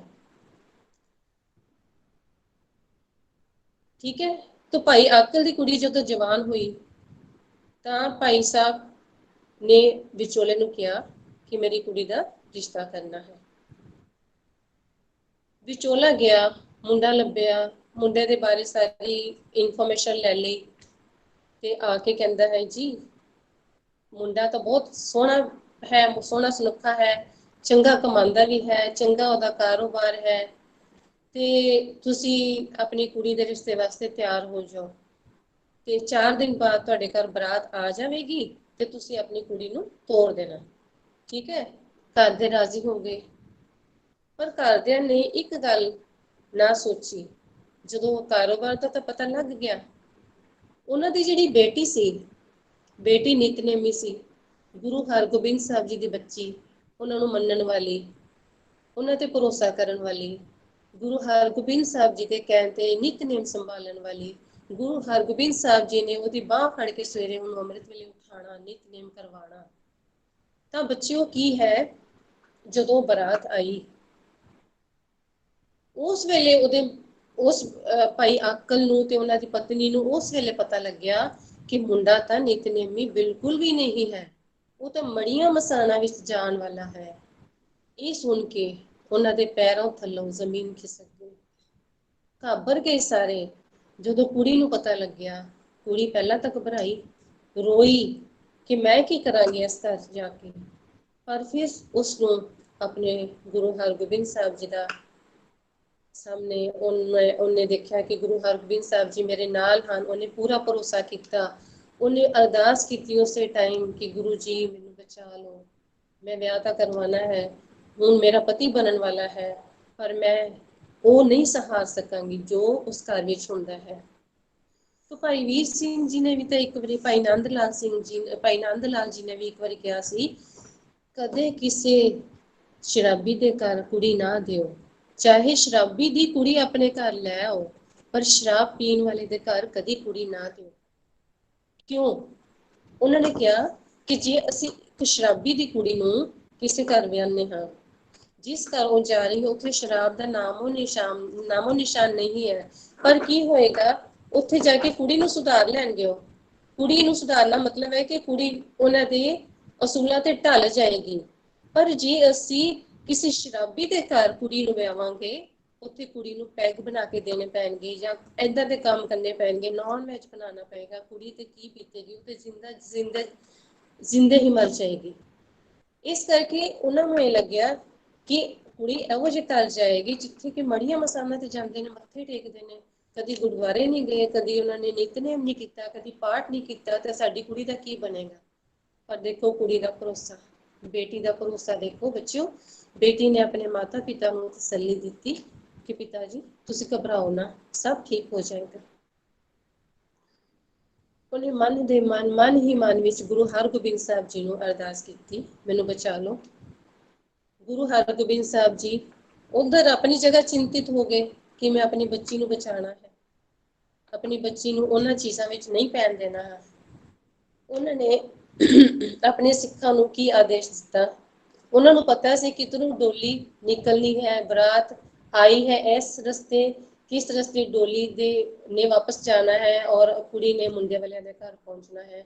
ਉਹਨਾਂ ਨੇ ਉਸ ਰਸਤੇ ਤੇ ਇੱਕ ਪੰਡਾਲ ਸਜਾਉਣ ਵਾਸਤੇ ਆਪਣੇ ਸੇਵਾਦਾਰਾਂ ਨੂੰ, ਆਪਣੇ ਸਿੱਖਾਂ ਨੂੰ ਆਦੇਸ਼ ਦਿੱਤਾ। ਅਸੀਂ ਸੁਣ ਕੇ ਹੈਰਾਨ ਹੋ ਰਹੇ ਹਾਂ ਨਾ ਕਿ ਉਸ ਜਗ੍ਹਾ ਤੇ ਰਸਤੇ ਵਿੱਚ ਪੰਡਾਲ ਲਗਾ ਲਏ ਮਹਾਰਾਜ ਜੀ ਨੇ। ਦੇਖੋ ਉਹਨਾਂ ਦੀ ਮਤਲਬ ਕਿ ਮੈਂ ਬਿਆਨ ਨਹੀਂ ਕਰ ਸਕਦੀ ਆਪਣੀ ਫੀਲਿੰਗ ਇਸ ਟਾਈਮ ਕਿ ਉਹਨਾਂ ਨੇ ਉਸ ਜਗ੍ਹਾ ਤੇ ਪੰਡਾਲ ਸਜਾਇਆ ਜਿੱਥੋਂ ਕੁੜੀ ਦੀ ਡੋਲੀ, ਉਹਨਾਂ ਦੀ ਬੱਚੀ ਦੀ ਡੋਲੀ ਲੰਘਣੀ ਸੀ। ਉੱਥੇ ਕੀਰਤਨ ਸ਼ੁਰੂ ਹੋ ਗਿਆ। ਗੁਰੂ ਮਹਾਰਾਜ ਜੀ ਆਪ ਹਾਜ਼ਰ ਹਨ ਕੀਰਤਨ ਦਰਬਾਰ ਦੇ ਵਿੱਚ। ਜਦੋਂ ਡੋਲੀ ਉੱਥੋਂ ਨਿਕਲੀ, ਕੁੜੀ ਦੇ ਕੰਨਾਂ ਵਿੱਚ ਆਵਾਜ਼ ਪਈ ਕੀਰਤਨ ਦੀ। ਉਹਨੂੰ ਖਿੱਚ ਸੀ ਕੀਰਤਨ ਦੀ, ਉਹਨੂੰ ਲਗਨ ਸੀ ਕੀਰਤਨ ਦੀ, ਉਹਨੂੰ ਗੁਰੂ ਮਹਾਰਾਜ ਦੇ ਨਾਲ ਖਿੱਚ ਸੀ ਕਿ ਮੈਂ ਗੁਰੂ ਮਹਾਰਾਜ ਮੈਨੂੰ ਪੱਕਾ ਇੱਥੇ ਦਰਸ਼ਨ ਦੇਣਗੇ। ਉਹਨੇ ਕੀ ਕੀਤਾ, ਉਹ ਡੋਲੀ ਵਿੱਚ ਜਾ ਰਹੀ ਸੀ, ਆਸ-ਪਾਸ ਡੋਲੀ ਨੂੰ ਕਵਰ ਕੀਤਾ ਹੋਇਆ ਸੀ ਪਰਦਿਆਂ ਦੇ ਨਾਲ, ਤੇ 4 ਕਹਾਰਾਂ ਨੇ ਡੋਲੀ ਨੂੰ ਮੋਢਿਆਂ ਤੇ ਚੱਕਿਆ ਹੋਇਆ ਸੀ ਤੇ ਉਹਨੇ ਗਹਿਣਿਆਂ ਨਾਲ ਲੱਦੀ ਹੋਈ ਸੀ। ਉਸਨੇ ਕੀ ਕੀਤਾ, ਆਪਣੇ ਸਾਰੇ ਗਹਿਣੇ ਉਤਾਰ ਕੇ 4 ਕਹਾਰਾਂ ਨੂੰ ਦੇ ਦਿੱਤੇ। ਦੇਖੋ ਗਰੀਬ ਬੰਦੇ ਸਨ, ਥੋੜਾ ਮਨ ਵਿੱਚ ਲਾਲਚ ਤੇ ਆ ਹੀ ਜਾਂਦਾ ਨਾ, ਇੰਨਾ ਸੋਨਾ ਮਿਲਿਆ। ਤਾਂ ਉਹ ਕਹਾਰ ਸੋਨਾ ਲੈ ਕੇ ਖੁਸ਼ ਹੋ ਗਏ ਤੇ ਉਹਨਾਂ ਨੂੰ ਕਹਿੰਦੀ ਹੈ ਕਿ ਤੁਸੀਂ ਇੱਥੇ ਰੁਕੋ, ਮੈਂ ਹੁਣੇ ਮੱਥਾ ਟੇਕ ਕੇ ਆਉਂਦੀ ਹਾਂ। ਕਹਾਰ ਰੁਕ ਗਏ, ਬਰਾਤੀ ਅੱਗੇ ਨਿਕਲ ਗਏ, ਉਹਨਾਂ ਨੂੰ ਪਤਾ ਨਹੀਂ ਲੱਗਾ ਡੋਲੀ ਪਿੱਛੇ ਰੁਕੀ ਹੋਈ ਹੈ, ਨਹੀਂ ਧਿਆਨ ਗਿਆ। ਤੇ ਉਹ ਮੱਥਾ ਟੇਕਣ ਗਈ, ਜਾ ਕੇ ਗੁਰੂ ਮਹਾਰਾਜ ਜੀ ਦੇ ਚਰਨਾਂ ਤੇ ਢਹਿ ਪਈ, हे ਮਹਾਰਾਜ ਮੈਨੂੰ ਬਚਾ ਲਓ, ਮੇਰੇ ਪਤੀ ਨੂੰ ਵੀ ਬਚਾ ਲਓ। ਗੁਰੂ ਮਹਾਰਾਜ ਜੀ ਨੇ ਉਸ ਬੱਚੀ ਦੇ ਸਿਰ ਤੇ ਹੱਥ ਰੱਖਿਆ, ਆਪਣਾ ਅੰਗੂਠਾ ਉਹਦੇ ਮੱਥੇ ਤੇ ਫੇਰਿਆ ਤੇ ਉਹਨਾਂ ਨੇ ਕਿਹਾ, ਬੱਚੀ ਤੁਹਾਡੇ ਲਈ ਬੈਠੇ ਹਾਂ ਅਸੀਂ, ਤੇਰੇ ਲਈ ਬੈਠੇ ਹਾਂ, ਤੇਰੇ ਲੇਖ ਮਿਟਾਣੇ ਹਨ, ਤੂੰ ਚਿੰਤਾ ਨਾ ਕਰ। ਅੰਗੂਠੇ ਨਾਲ ਗੁਰੂ ਮਹਾਰਾਜ ਜੀ ਨੇ ਉਸ ਬੱਚੀ ਦੇ ਲੇਖ ਮਿਟਾ ਦਿੱਤੇ ਜੋ ਲਿਖੇ ਸਨ ਉਸ ਜਗ੍ਹਾ ਤੇ ਜਾਣ ਵਾਸਤੇ। ਪਾਸਾ ਪਲਟ ਗਿਆ। ਕੀ ਹੈ ਬੇਟਾ, ਭਰੋਸਾ ਨਾ। ਕੀ ਹੋਇਆ, ਉਧਰੋਂ ਉਸਦਾ ਪਤੀ ਉਸਨੂੰ ਲੱਭਦਾ ਹੈਰਾਨ ਹੋ ਗਿਆ। ਡੋਲੀ ਵਿੱਚ ਉਹਦੀ ਪਤਨੀ ਨਹੀਂ ਬੈਠੀ ਸੀ, ਹੈਰਾਨ ਹੋ ਗਿਆ। ਉਹ ਜਦੋਂ ਕਹਾਰਾਂ ਨੇ ਦੱਸਿਆ ਕਿ ਉਧਰ ਮੱਥਾ ਟੇਕਣ ਗਈ ਹੈ, ਉਹ ਪਿੱਛੇ ਚਲਾ ਗਿਆ। ਪਿੱਛੇ ਚਲਾ ਗਿਆ, ਕੀ ਵੇਖਿਆ ਕਿ ਪਤਨੀ ਉੱਥੇ ਗੁਰੂ ਮਹਾਰਾਜ ਜੀ ਦੇ ਚਰਨਾਂ 'ਚ ਬੈਠੀ ਹੈ, ਅਰਦਾਸ ਕਰਦੀ ਪਈ ਹੈ। ਉਹ ਵੀ ਉੱਥੇ ਢਹਿ ਪਿਆ। ਤਾਂ ਪਤਨੀ ਨੇ ਕਿਹਾ, ਦੇਖੋ ਮਹਾਰਾਜ ਜੀ ਮੇਰੇ ਪਤੀ ਹਨ, ਇਹਨਾਂ ਨੂੰ ਵੀ ਬਖਸ਼ਿਸ਼ ਦਿਓ, ਤੁਸੀਂ ਆਪਣੀ ਇਹਨਾਂ ਦੇ ਸਿਰ ਤੇ ਵੀ ਹੱਥ ਰੱਖੋ। ਗੁਰੂ ਮਹਾਰਾਜ ਜੀ ਨੇ ਉਸ ਬੱਚੇ ਤੇ ਵੀ ਬਖਸ਼ਿਸ਼ ਕੀਤੀ। ਉਹ ਬੱਚਾ ਵੀ ਉਹਨਾਂ ਦੀ ਬਖਸ਼ਿਸ਼ ਲਈ ਉਸਨੇ, ਉਹ ਵੀ ਨਿਤਨੇਮੀ ਬਣ ਗਿਆ। ਦੋਨੋਂ ਖੁਸ਼ੀ ਆਪਣੇ ਘਰ ਚਲੇ ਗਏ ਤੇ ਸਦਾ ਲਈ ਦੋਨੋਂ ਨਿਤਨੇਮੀ ਅੰਮ੍ਰਿਤ ਵੇਲੇ ਨੂੰ ਸੰਭਾਲਣ ਵਾਲੇ ਬਣ ਗਏ। ਤਾਂ ਬੱਚਿਓ ਇਹ ਹਨ ਮਤਲਬ ਕਿ ਕਾਫੀ ਸਾਡੇ ਇਤਿਹਾਸ ਵਿੱਚ ਸਾਨੂੰ ਇੰਨੀਆਂ ਚੀਜ਼ਾਂ ਮਿਲਦੀਆਂ ਹਨ ਕਿ ਜਿੱਥੋਂ ਸਾਨੂੰ ਸਿੱਖਣ ਨੂੰ ਮਿਲਦਾ ਹੈ ਕਿ ਅਸੀਂ ਜੋ ਵੀ ਮੰਗਣਾ ਹੈ ਉਸ ਪਰਮਾਤਮਾ ਤੋਂ ਮੰਗਣਾ ਹੈ। ਉਸਨੇ ਹੀ ਸਾਨੂੰ ਸਭ ਕੁਝ ਦੇਣਾ ਹੈ। ਉਹ ਦੇਣਹਾਰ ਹੈ, ਉਹ ਬਖਸ਼ਣਹਾਰ ਹੈ। ਅਸੀਂ ਜਿੰਨੀਆਂ ਵੀ ਭੁੱਲਾਂ ਕਰ ਲਈਏ ਉਸਨੇ ਸਾਨੂੰ ਮਾਫ ਕਰ ਦੇਣਾ ਹੈ। ਸੋ ਮੇਰਾ ਮਨ ਬਹੁਤ ਭਾਵੁਕ ਹੋ ਚੁੱਕਾ ਹੈ ਇਸ ਟਾਈਮ। ਜੇ ਅਸੀਂ ਸਾਰੇ ਇੰਨਾ ਭਰੋਸਾ ਕਰਕੇ ਉਹਨਾਂ ਵਰਗੇ ਬਣ ਜਾਈਏ ਤਾਂ ਸਾਡਾ ਜਿਹੜਾ ਅੱਜ ਸਿੱਖ ਕੌਮ ਸਾਡੀ ਭਟਕ ਰਹੀ ਹੈ, ਅਸੀਂ ਡੁੱਬਦੇ ਜਾ ਰਹੇ ਹਾਂ, ਕੋਈ ਇੱਧਰ ਜਾ ਰਿਹਾ ਹੈ, ਕੋਈ ਉੱਧਰ ਜਾ ਰਿਹਾ ਹੈ, ਕਿਤੇ ਕੁਛ ਹੋ ਰਿਹਾ ਹੈ। ਸੋ ਮੈਨੂੰ ਲੱਗਦਾ ਹੈ ਕਿ ਅੱਜ ਦਾ ਮੇਰਾ ਵਿਚਾਰ, ਜੋ ਮੈਂ ਆਪਣੇ ਵਿਚਾਰ, ਕੁਝ ਧਾਰਮਿਕ ਵਿਚਾਰ ਆਪਣੀ ਛੋਟੀ ਜਿਹੀ ਜ਼ੁਬਾਨ ਤੋਂ, ਆਪਣੇ ਛੋਟੇ ਮੂੰਹ ਤੋਂ ਇੰਨੀਆਂ ਵੱਡੀਆਂ ਵੱਡੀਆਂ ਗੱਲਾਂ ਤੁਹਾਡੇ ਨਾਲ ਸਾਂਝੀਆਂ ਕੀਤੀਆਂ ਹਨ। ਤੋ ਮੇਰੇ ਕੋਲੋਂ ਕਾਫੀ ਗਲਤੀਆਂ ਵੀ ਹੋ ਗਈਆਂ ਹੋਣੀਆਂ ਹਨ। ਸੋ ਇੰਨਾ ਹੀ ਬੱਚਿਓ, ਮੈਂ ਆਪ ਜੀ ਤੋਂ ਵਿਦਾ ਲੈਂਦੀ ਹਾਂ। ਵਾਹਿਗੁਰੂ ਜੀ ਕਾ ਖਾਲਸਾ, ਵਾਹਿਗੁਰੂ ਜੀ ਕੀ ਫਤਿਹ। ਵਾਹਿਗੁਰੂ ਜੀ ਕਾ ਖਾਲਸਾ, ਵਾਹਿਗੁਰੂ ਜੀ ਕੀ ਫਤਿਹ। ਬਹੁਤ ਬਹੁਤ ਧੰਨਵਾਦ ਕੁਲਵਿੰਦਰ ਕੌਰ ਜੀ। ਤੁਸੀਂ ਬੜੇ ਸੋਹਣੇ ਤਰੀਕੇ ਦੇ ਨਾਲ ਸਾਨੂੰ ਸਾਰਿਆਂ ਨੂੰ ਤੇ ਬੱਚਿਆਂ ਨੂੰ ਵੀ ਭਰੋਸੇ ਦੇ ਬਾਰੇ ਸਮਝਾਇਆ ਕਿ ਕਿਸ ਤਰ੍ਹਾਂ ਅਸੀਂ ਭਰੋਸਾ ਗੁਰੂ ਤੇ ਰੱਖ ਸਕਦੇ ਹਾਂ। ਤੁਹਾਡੇ ਕੋਲੋਂ ਇਤਿਹਾਸ ਸੁਣਦੇ ਸੁਣਦੇ ਇੱਕ ਮੈਨੂੰ ਹੋਰ ਗਾਥਾ ਯਾਦ ਆਈ ਹੈ, ਜੋ ਕਿ ਮੈਂ ਤੁਹਾਡੇ ਨਾਲ ਸਾਂਝੀ ਕਰਨੀ ਚਾਹੁੰਦੀ ਹਾਂ। ਭੈਣ ਜੀ ਥੋੜਾ ਇਹ ਉੱਚਾ ਸਾਖੀ ਬੋਲੋ। ਇਹ ਸਾਖੀ ਨਹੀਂ ਹੈ, ਇਹ ਇੱਕ ਇੰਸੀਡੈਂਟ ਹੈ ਜੋ ਕਿ ਵਾਪਰੀ ਹੈ। ਇੱਕ ਬੱਚਾ ਛੋਟਾ ਸੀ। ਆ ਰਹੀ ਆਵਾਜ਼ ਜੀ? ਬਹੁਤ ਘੱਟ ਆਵਾਜ਼ ਆ ਰਹੀ ਹੈ। ਅੱਛਾ, ਹੁਣ ਹਾਂਜੀ ਆ ਰਹੀ ਹੈ? ਹਾਂਜੀ ਥੋੜੀ ਹਾਂਜੀ। ਥੋੜੀ, ਚਲੋ ਮੈਂ ਕੰਨ ਨਾਲ ਲਗਾ ਲੈਂਦੀ ਹਾਂ। ਅੱਛਾ, ਇਸ ਤਰ੍ਹਾਂ ਹਾਂਜੀ ਹੈ ਕਿ ਇੱਕ ਛੋਟਾ ਬੱਚਾ ਸੀ, ਉਸਨੂੰ ਹਾਂਜੀ ਹਾਰਟ ਦੀ ਪ੍ਰੋਬਲਮ ਸੀ, ਜੀ ਸੀਰੀਅਸ ਹਾਰਟ ਡਿਜ਼ੀਜ਼ ਸੀ। ਜੀ ਉਸਦਾ ਆਪਰੇਸ਼ਨ ਹੋਣਾ ਸੀ ਅਤੇ ਜੀ ਆਪਰੇਸ਼ਨ ਵਿੱਚ ਬਹੁਤ ਖਤਰਾ ਸੀ ਕਿ ਉਸਦੀ ਜਾਨ ਵੀ ਜਾ ਸਕਦੀ ਹੈ। ਤੇ ਜੀ ਉਸ ਬੱਚੀ ਦੀ ਮਾਤਾ ਜੀ ਨੇ ਉਸ ਬੱਚੀ ਨੂੰ ਕਿਹਾ ਕਿ ਤੇਰਾ ਆਪਰੇਸ਼ਨ ਸਕਸੈਸਫੁਲ ਹੋਏਗਾ, ਕਿਉਂਕਿ ਤੇਰੇ ਅੰਦਰ ਪਰਮਾਤਮਾ ਵਸਦਾ ਹੈ। ਤੇਰੇ ਦਿਲ ਦੇ ਅੰਦਰ ਪਰਮਾਤਮਾ ਹੈ ਤੇ ਉਹ ਤੇਰੇ ਦਿਲ ਨੂੰ ਜ਼ਰੂਰ ਠੀਕ ਕਰ ਦੇਗਾ। ਉਸ ਬੱਚੀ ਨੂੰ ਆਪਣੀ ਮੰਮੀ ਦੇ ਗੱਲ ਦੇ ਉੱਤੇ ਪੂਰਾ ਵਿਸ਼ਵਾਸ ਸੀ ਤੇ ਉਸਨੂੰ ਪੂਰਾ ਵਿਸ਼ਵਾਸ ਹੋ ਗਿਆ ਕਿ ਪਰਮਾਤਮਾ ਮੇਰੇ ਦਿਲ ਦੇ ਵਿੱਚ ਵਸਦਾ ਹੈ ਅਤੇ ਉਹ ਮੈਨੂੰ ਠੀਕ ਕਰੇਗਾ।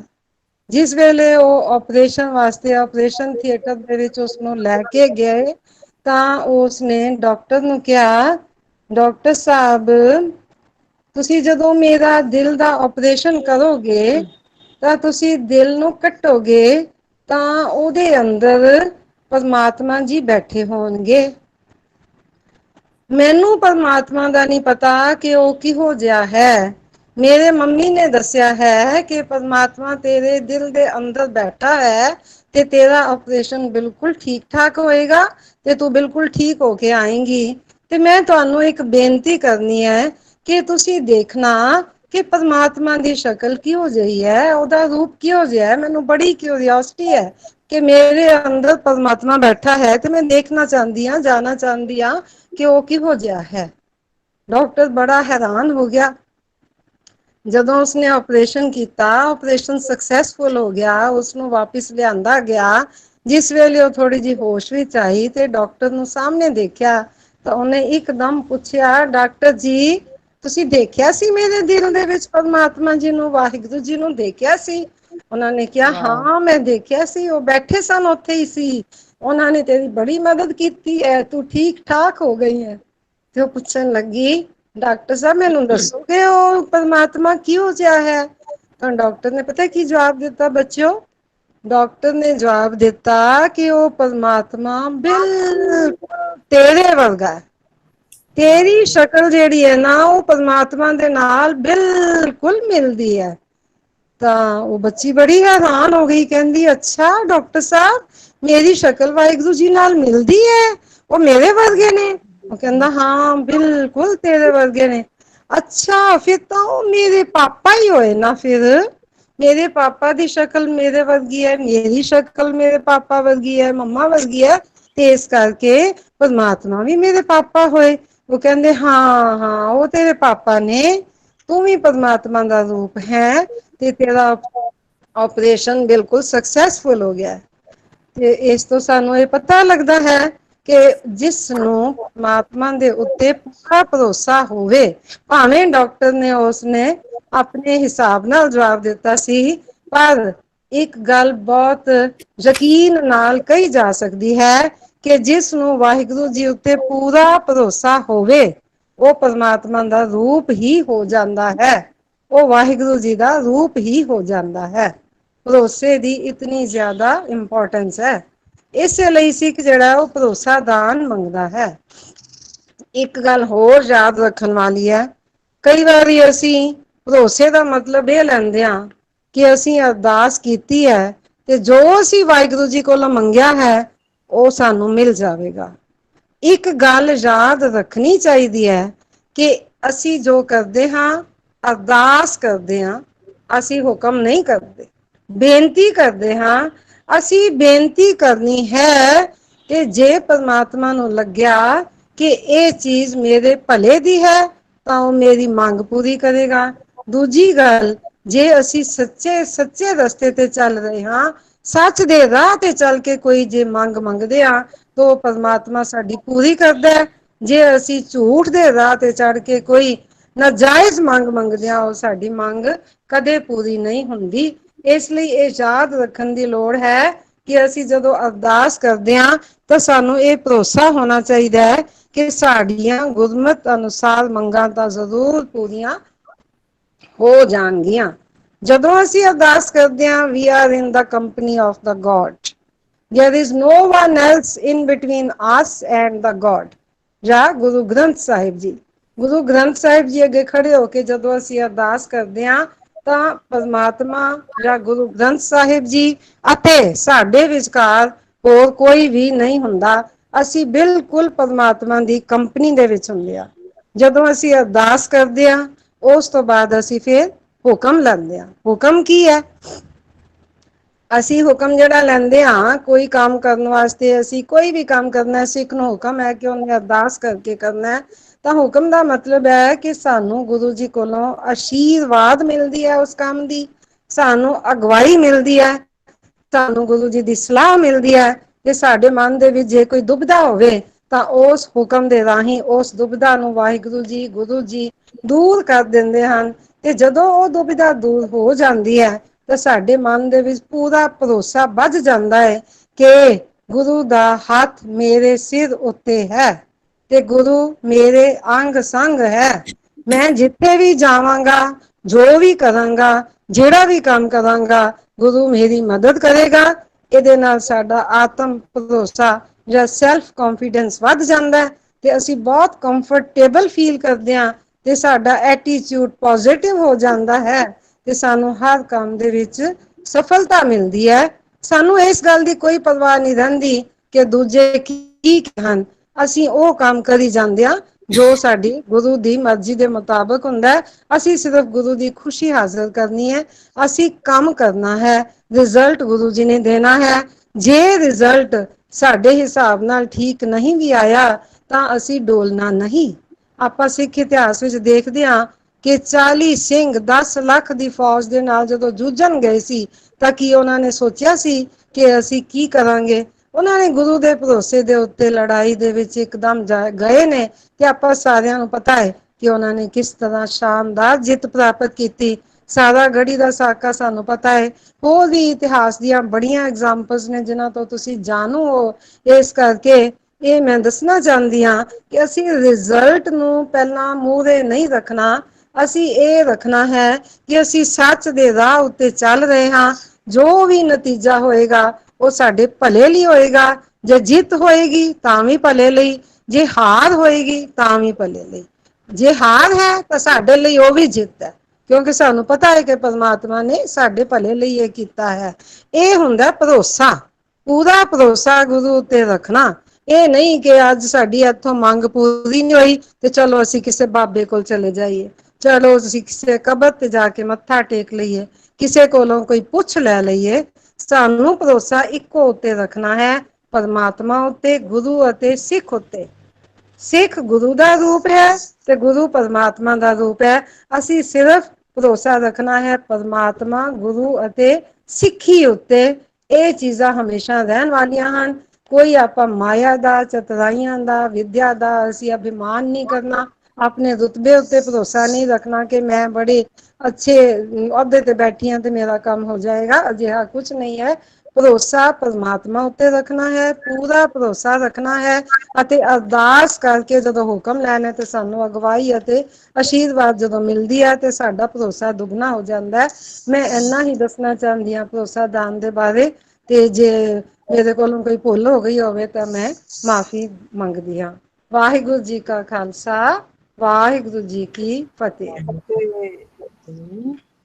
ਹਾਂਜੀ, ਸਾਰਿਆਂ ਦਾ ਬਹੁਤ ਬਹੁਤ ਧੰਨਵਾਦ। ਕੁਲਵਿੰਦਰ ਕੌਰ ਜੀ, ਡਾਕਟਰ ਦਰਸ਼ਨਜੋਤ ਕੌਰ ਜੀ ਤੇ ਹੋਰ ਸਾਰੇ ਬੱਚੇ ਜਿਹੜੇ ਇੱਥੇ ਬੈਠੇ ਨੇ, ਮੈਨੂੰ ਯਕੀਨ ਹੈ ਕਿ ਉਹਨਾਂ ਨੇ ਭਰੋਸੇ ਬਾਰੇ ਗੱਲ ਸਿੱਖੀ ਹੋਵੇਗੀ।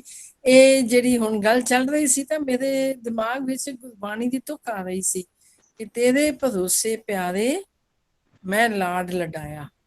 ਅਸੀਂ ਲਾਡ ਲਡਾਉਂਦੇ ਆ। ਇੱਕ ਛੋਟਾ ਬੱਚਾ ਨਾ ਮਾਂ ਦੇ ਨਾਲ ਲਾਡ ਲਡਾਉਂਦਾ, ਮਾਂ ਦੇ ਨਾਲ ਲਾਡ ਲਡਾਉਂਦੇ ਆ, ਕਦੀ ਉਹਦੇ ਵਾਲ ਖਿੱਚ ਦਿੰਦਾ ਹੈ, ਕਦੀ ਉਹਦੇ ਮੂੰਹ ਤੇ ਚੁੰਡੀ ਵੜ ਦਿੰਦਾ ਹੈ, ਕਦੀ ਕੁਛ ਕਰ ਦਿੰਦਾ ਹੈ, ਕਦੀ ਕੁਛ ਕਰ ਦਿੰਦਾ ਹੈ, ਕਦੀ ਹੋਰ ਕੋਈ ਚੀਜ਼ ਵਿਗਾੜ ਦਿੰਦਾ ਹੈ, ਸਾਰਾ ਕੁਛ ਕਰਦਾ ਹੈ, ਪਰ ਮਾਂ ਗੁੱਸਾ ਨਹੀਂ ਕਰਦੀ। ਸੋ ਅਸੀਂ ਵੀ ਲਾਡ ਭਾਵੇਂ ਲਡਾ ਲਈਏ ਗੁਰੂ ਦੇ ਨਾਲ, ਪਰ ਭਰੋਸਾ ਨਹੀਂ ਛੱਡਣਾ, ਜਿਵੇਂ ਉਹ ਬੱਚਾ ਭਰੋਸਾ ਨਹੀਂ ਛੱਡਦਾ। ਭਰੋਸਾ ਜਨਰਲੀ ਆਮ ਤੌਰ ਤੇ ਵੈਸੇ ਅਸੀਂ ਉਦੋਂ ਭਰੋਸੇ ਵਾਲੀ ਗੱਲ ਤੇ ਆਉਂਦੇ ਆ ਜਦੋਂ ਸਾਡਾ ਸਾਰਾ ਅਸੀਂ ਆਪਣਾ ਬਲ ਗਵਾ ਬੈਠਦੇ। ਜਦੋਂ ਇਹ ਹੋ ਜਾਂਦਾ ਕਿ ਨਹੀਂ ਜੀ ਮੈਂ ਨਹੀਂ ਕੁਝ ਕਰ ਸਕਦਾ, ਮੈਂ ਨਹੀਂ ਕੁਝ ਕਰ ਸਕਦਾ, ਤੇ ਫਿਰ ਅਸੀਂ ਕਹਿੰਦੇ ਚਲੋ ਪਰਮਾਤਮਾ ਅੱਗੇ ਅਰਦਾਸ ਕਰੀਏ। ਪਰ ਇਹਦਾ ਮਤਲਬ ਇਹ ਨਹੀਂ ਹੈ ਕਿ ਅਸੀਂ ਆਪਣੀ ਐਫਰਟ ਛੱਡ ਦਈਏ। ਹੁਣ ਮੈਂ ਇੱਕ ਹੋਰ ਕਹਾਣੀ ਪੜ੍ਹ ਰਹੀ ਸੀ ਕਿ ਇੱਕ ਹਿਰਨ ਪਾਣੀ ਪੀ ਰਿਹਾ ਸੀ ਦਰਿਆ ਦੇ ਵਿੱਚੋਂ। ਇੱਕ ਬੰਦਾ ਵੀ ਉੱਥੇ ਗਿਆ ਤੇ ਉਹਨੇ ਕਿਹਾ ਵੀ ਇੱਥੇ ਪਾਣੀ ਹੋਏਗਾ, ਪਰ ਦਰਿਆ ਸੀ ਜਿਹੜਾ, ਇਹ ਸੂਫੀਆਂ ਦੀ ਕਹਾਣੀ ਹੈ। ਹਰ ਮਜ਼ਹਬ ਨੇ ਨਾ ਆਪਣੀ ਕਹਾਣੀ ਬਣਾਈ ਹੁੰਦੀ ਹੈ ਕੋਈ ਨਾ ਕੋਈ ਛੋਟੇ ਛੋਟੇ ਲੈਸਨਸ ਦੇਣ ਲਈ। ਤੇ ਉਹ ਕਹਿੰਦੇ ਦਰਿਆ ਨੀਵਾਂ ਹੋ ਗਿਆ, ਇੰਨਾ ਨੀਵਾਂ ਹੋ ਗਿਆ ਕਿ ਖੂਹ ਬਣ ਗਿਆ। ਤੇ ਉਹ ਸੂਫੀ ਕਹਿੰਦਾ ਹੇ ਪਰਮਾਤਮਾ, ਤੂੰ ਹਿਰਨ ਨੂੰ ਤੇ ਪਾਣੀ ਉੱਤੇ ਕਰਕੇ ਪਿਲਾ ਦਿੱਤਾ ਤੇ ਮੇਰੀ ਵਾਰੀ ਤੂੰ ਦਰਿਆ ਦਾ ਖੂਹ ਬਣਾ ਦਿੱਤਾ। ਉਹ ਕਹਿੰਦਾ ਭਾਈ ਹਿਰਨ ਨੂੰ ਤੇ ਮੈਂ ਇੰਨੀ ਸ਼ਕਤੀ ਨਹੀਂ ਦਿੱਤੀ ਆਪਣੇ ਦਿਮਾਗ ਨਾਲ ਸੋਚ ਸਕੇ, ਪਰ ਜੋ ਸੌਰੀ ਸੁਹਾਵੀ ਕੋਲ ਮੇਰੇ ਕੋਲ ਆ ਗਈ ਹੈ ਗੋਦੀ ਵਿੱਚ। ਸੋ ਉਹ ਕਹਿੰਦਾ ਪਰ ਤੈਨੂੰ ਤੇ ਮੈਂ ਸ਼ਕਤੀ ਦਿੱਤੀ ਹੈ ਨਾ, ਦਿਮਾਗ ਦੀ ਸ਼ਕਤੀ ਦਿੱਤੀ ਹੈ, ਤੈਨੂੰ ਡੋਲ ਵੀ ਦਿੱਤਾ, ਤੈਨੂੰ ਲੱਜ ਵੀ ਦਿੱਤੀ ਹੈ, ਤੈਨੂੰ ਬਾਲਟੀ ਵੀ ਦਿੱਤੀ ਹੈ। ਤੂੰ ਆਪਣੀ ਲੱਜ ਨੂੰ ਬਾਲਟੀ ਦੇ ਨਾਲ ਬੰਨ ਤੇ ਥੱਲਿਓਂ ਪਾਣੀ ਕੱਢ ਲੈ, ਹਿਰਨ ਨੂੰ ਤੇ ਮੈਂ ਇੰਨੀ ਸ਼ਕਤੀ ਦਿੱਤੀ ਨਹੀਂ। ਸੋ ਬੱਚਿਓ ਜੀ, ਅਸੀਂ ਆਪਣੀ ਐਫਰਟ ਹੈ ਨਾ ਜਿਹੜੀ, ਉਹ ਨਹੀਂ ਛੱਡਣੀ। ਐਫਰਟ ਆਪਣੀ ਹਮੇਸ਼ਾ ਰੱਖਣੀ ਹੈ ਤੇ ਐਫਰਟ ਕਰਦਿਆਂ ਹੋਇਆਂ ਭਰੋਸਾ ਰੱਖਣਾ ਹੈ, ਹਮੇਸ਼ਾ ਭਰੋਸਾ ਰੱਖਣਾ ਹੈ ਕਿ ਗੁਰੂ ਮੇਰੀ ਮਦਦ ਕਰੇਗਾ। ਇਹੀ ਗੱਲਾਂ ਕਰ ਰਹੇ ਸੀ। ਵਿੱਚ ਇੱਕ ਬੱਚਾ ਦੇ ਰਿਹਾ ਸੀ, ਕਮੈਂਟਸ ਦੇ ਰਿਹਾ ਸੀ ਕਿ ਜੇ 40 ਸਿੰਘਾਂ ਨੇ ਚਮਕੌਰ ਦੀ ਗੜੀ ਵਿੱਚ ਲੜਾਈ ਕੀਤੀ ਤਾਂ 10 ਸਿੰਘਾਂ ਨੇ ਸਾਰਾਗੜ੍ਹੀ ਦਾ ਸਾਕਾ ਹੁਣੇ 12 ਸਤੰਬਰ ਨੂੰ ਉਹਦੀ ਐਨੀਵਰਸਰੀ ਸੀ, ਉਹ ਵੀ ਲੰਘਿਆ ਹੈ। ਤਾਂ ਉਸ ਸਮੇਂ ਵੀ 10 ਸਿੱਖਾਂ ਨੇ 21 ਸਿੱਖਾਂ ਨੇ 10,000 ਅਫਗਾਨਾਂ ਦੇ ਨਾਲ ਮੁਕਾਬਲਾ ਕੀਤਾ। ਭਰੋਸਾ ਇਹ ਨਹੀਂ ਕਿ ਅਸੀਂ ਜਿੱਤ ਹੀ ਜਾਵਾਂਗੇ, ਇਹ ਨਹੀਂ ਕਿ ਸਾਡੀ ਜਾਨ ਬਚ ਜਾਏਗੀ, ਕੋਈ ਗੱਲ ਨਹੀਂ। ਭਰੋਸਾ ਹੈ ਗੁਰੂ ਸਾਡੀ ਮਦਦ ਕਰੇਗਾ। ਉਹਦਾ ਭਰੋਸਾ ਲੈ ਕੇ ਤੇ ਇਸ ਬਹਾਦਰੀ ਦੀਆਂ ਕਹਾਣੀਆਂ, ਉਹ ਸਿੱਖ ਜਿਹੜੇ 21 ਸਿੱਖ ਜਾਂ ਉਹ 40 ਸਿੱਖ ਜਿਹੜੇ ਚਮਕੌਰ ਦੀ ਲੜੀ ਵਿੱਚ ਸ਼ਹੀਦੀਆਂ ਪਾ ਗਏ, ਸਰੀਰਕ ਤੌਰ ਤੇ ਸ਼ਹੀਦੀਆਂ ਪਾ ਗਏ, ਪਰ ਸਾਡੇ ਮਨਾਂ ਦੇ ਵਿੱਚ ਅੱਜ ਵੀ ਜ਼ਿੰਦਾ ਹਨ। ਉਹ ਅੱਜ ਵੀ ਸਾਨੂੰ ਇਨਸਪੀਰੇਸ਼ਨ ਦਿੰਦੇ ਹਨ ਕਿ ਕਿਵੇਂ ਅਸੀਂ ਅਕਾਲ ਪੁਰਖ ਦੇ ਉੱਤੇ ਭਰੋਸਾ ਰੱਖ ਕੇ। ਸੋ ਇਸ ਤਰ੍ਹਾਂ ਹੀ ਬੱਚਿਓ, ਜਦੋਂ ਅਸੀਂ ਜ਼ਿੰਦਗੀ ਵਿੱਚ ਵੀ ਕੋਈ ਇਮਤਿਹਾਨ ਪੈਂਦਾ ਹੈ ਤਾਂ ਅਸੀਂ ਇਹ ਭਰੋਸਾ ਰੱਖ ਕੇ ਠਿੱਲ ਪੈਣਾ, ਬਸ ਆਪੇ ਗੁਰੂ ਕੋਈ ਨਾ ਕੋਈ ਰਸਤੇ ਕੱਢਦਾ ਤੇ ਉਸ ਰਸਤੇ ਦੀ ਵੇਟ ਕਰਨੀ ਹੈ। ਤੇ ਜੇ ਨਹੀਂ, ਜੋ ਤੁਹਾਡੇ ਰਿਜ਼ਲਟ ਤੁਹਾਡੇ ਮੁਤਾਬਿਕ ਨਹੀਂ ਨਿਕਲਦੇ, ਤੇ ਤਾਂ ਵੀ ਇਹ ਗੁਰੂ ਤੇ ਭਰੋਸਾ ਰੱਖਣਾ ਬਹੁਤ ਜ਼ਰੂਰੀ ਹੈ। ਤੁਸੀਂ ਉਹਦੇ ਵਿੱਚੋਂ ਵੀ ਬੜਾ ਕੁਝ ਲਰਨ ਕਰਦੇ ਹੋ। You learn to be strong, you learn to be mentally and physically strong. ਹੋਰ ਕੁਝ ਨਹੀਂ ਤਾਂ ਇਹ ਤੇ ਤੁਸੀਂ ਸਿੱਖਦੇ ਹੀ ਹੋ ਕਿ ਕਿਵੇਂ ਐਫਰਟ ਕਰਨੀ ਹੈ। ਉਹ ਕਹਿੰਦੇ ਨੇ ਕਿ ਐਫਰਟ ਕਰਨਾ ਜਿਹੜੀ ਸਕਸੈਸ ਅਲਟੀਮੇਟਲੀ ਲੈ ਲੈਣਾ, ਡੈਸਟੀਨੇਸ਼ਨ ਤੇ ਪਹੁੰਚ ਜਾਣਾ, that is not the aim. The aim is to go on a journey. ਤੁਸੀਂ ਉਸ ਜਰਨੀ ਵਿੱਚੋਂ ਲੰਘੇ ਤੇ ਉਸ ਜਰਨੀ ਵਿੱਚੋਂ ਲੰਘਦਿਆਂ ਤੁਸੀਂ ਬਹੁਤ ਕੁਝ ਸਿੱਖਿਆ। ਇਹ ਬੜੀ ਵੱਡੀ ਗੱਲ ਹੈ। So we have always to be keep on moving, keep on making efforts toward the right endeavors. ਠੀਕ ਪਾਸੇ ਚੱਲਦੇ ਹਾਂ, ਅਸੀਂ ਐਫਰਟ ਕਰਦੇ ਰਹਿਣਾ ਤੇ ਉਹਨਾਂ ਐਫਰਟ ਦਾ ਰਿਜ਼ਲਟਸ ਗੁਰੂ ਪਾਤਸ਼ਾਹ ਅੱਜ ਨਹੀਂ ਤਾਂ ਕੱਲ ਦੇਵੇਗਾ ਹੀ। ਗੁਰਬਾਣੀ ਕਹਿੰਦੀ ਇੱਕ ਤਿਲ ਨਹੀਂ ਭੰਨੈ ਘਾਲੇ। ਇਹ ਅਕਾਲ ਪੁਰਖ ਹੈ ਨਾ, ਉਹ ਤੁਹਾਡੀ ਮਿਹਨਤ ਦਾ ਇੱਕ ਤਿਲ ਵੀ ਨਹੀਂ ਭੰਨਦਾ। ਤੁਹਾਨੂੰ ਇੱਕ ਤਿਲ ਵੀ ਜਿਹੜੀ ਤੁਸੀਂ ਮਿਹਨਤ ਕੀਤੀ ਹੁੰਦੀ ਹੈ ਤਿਲ ਦੇ ਬਰਾਬਰ, ਉਹਦੇ ਵਿੱਚੋਂ ਵੀ ਤੁਹਾਨੂੰ ਫਲ ਮਿਲਦਾ ਹੈ। ਸੋ ਇਸ ਐਫਰਟ ਦੇ ਨਾਲ we have to keep on moving and moving. ਭਰੋਸਾ ਛੱਡ ਕੇ, ਹਾਰ ਮੰਨ ਕੇ ਨਹੀਂ ਬੈਠ ਜਾਣਾ। ਇਹਦੇ ਵਿੱਚ ਹੀ ਜ਼ਿੰਦਗੀ ਦੀ ਜਿੱਤ ਹੈ। ਸੋ ਮੈਂ ਸਾਰਿਆਂ ਦਾ ਬਹੁਤ ਬਹੁਤ ਸ਼ੁਕਰੀਆ ਕਰਦੀ ਹਾਂ ਤੇ ਅਸੀਂ ਭਰੋਸਾ ਰੱਖਣਾ ਸਿੱਖੀਏ। ਮੈਂ ਆਮ ਤੌਰ ਤੇ ਬੱਚਿਆਂ ਨੂੰ ਇਹ ਗੱਲ ਕਹਿੰਦੀ ਹੁੰਦੀ ਹੈ, ਕੋਟੇਸ਼ਨ ਸੁਣਾਉਂਦੀ ਹੁੰਦੀ ਹਾਂ। ਮੈਂ ਉਸ ਕੋਟੇਸ਼ਨ ਪਾਸੇ ਇਹੀ ਗੱਲ ਕਰਕੇ ਅਸੀਂ ਖਤਮ ਕਰਾਂਗੇ ਕਿ ਉਹ god grant me the wisdom to accept the things that I cannot change and to change the things that I can. Give me the courage to change the things that I can and give me the serenity to accept the things I cannot change. And then what is most important is give me the wisdom to know the difference. ऐसी ਜਿਹੜੀਆਂ ਚੀਜ਼ਾਂ ਬਦਲ ਸਕਦੇ ਹਾਂ। ਬਹੁਤ ਔਖਾ ਕੰਮ ਲੱਗਦਾ ਹੈ।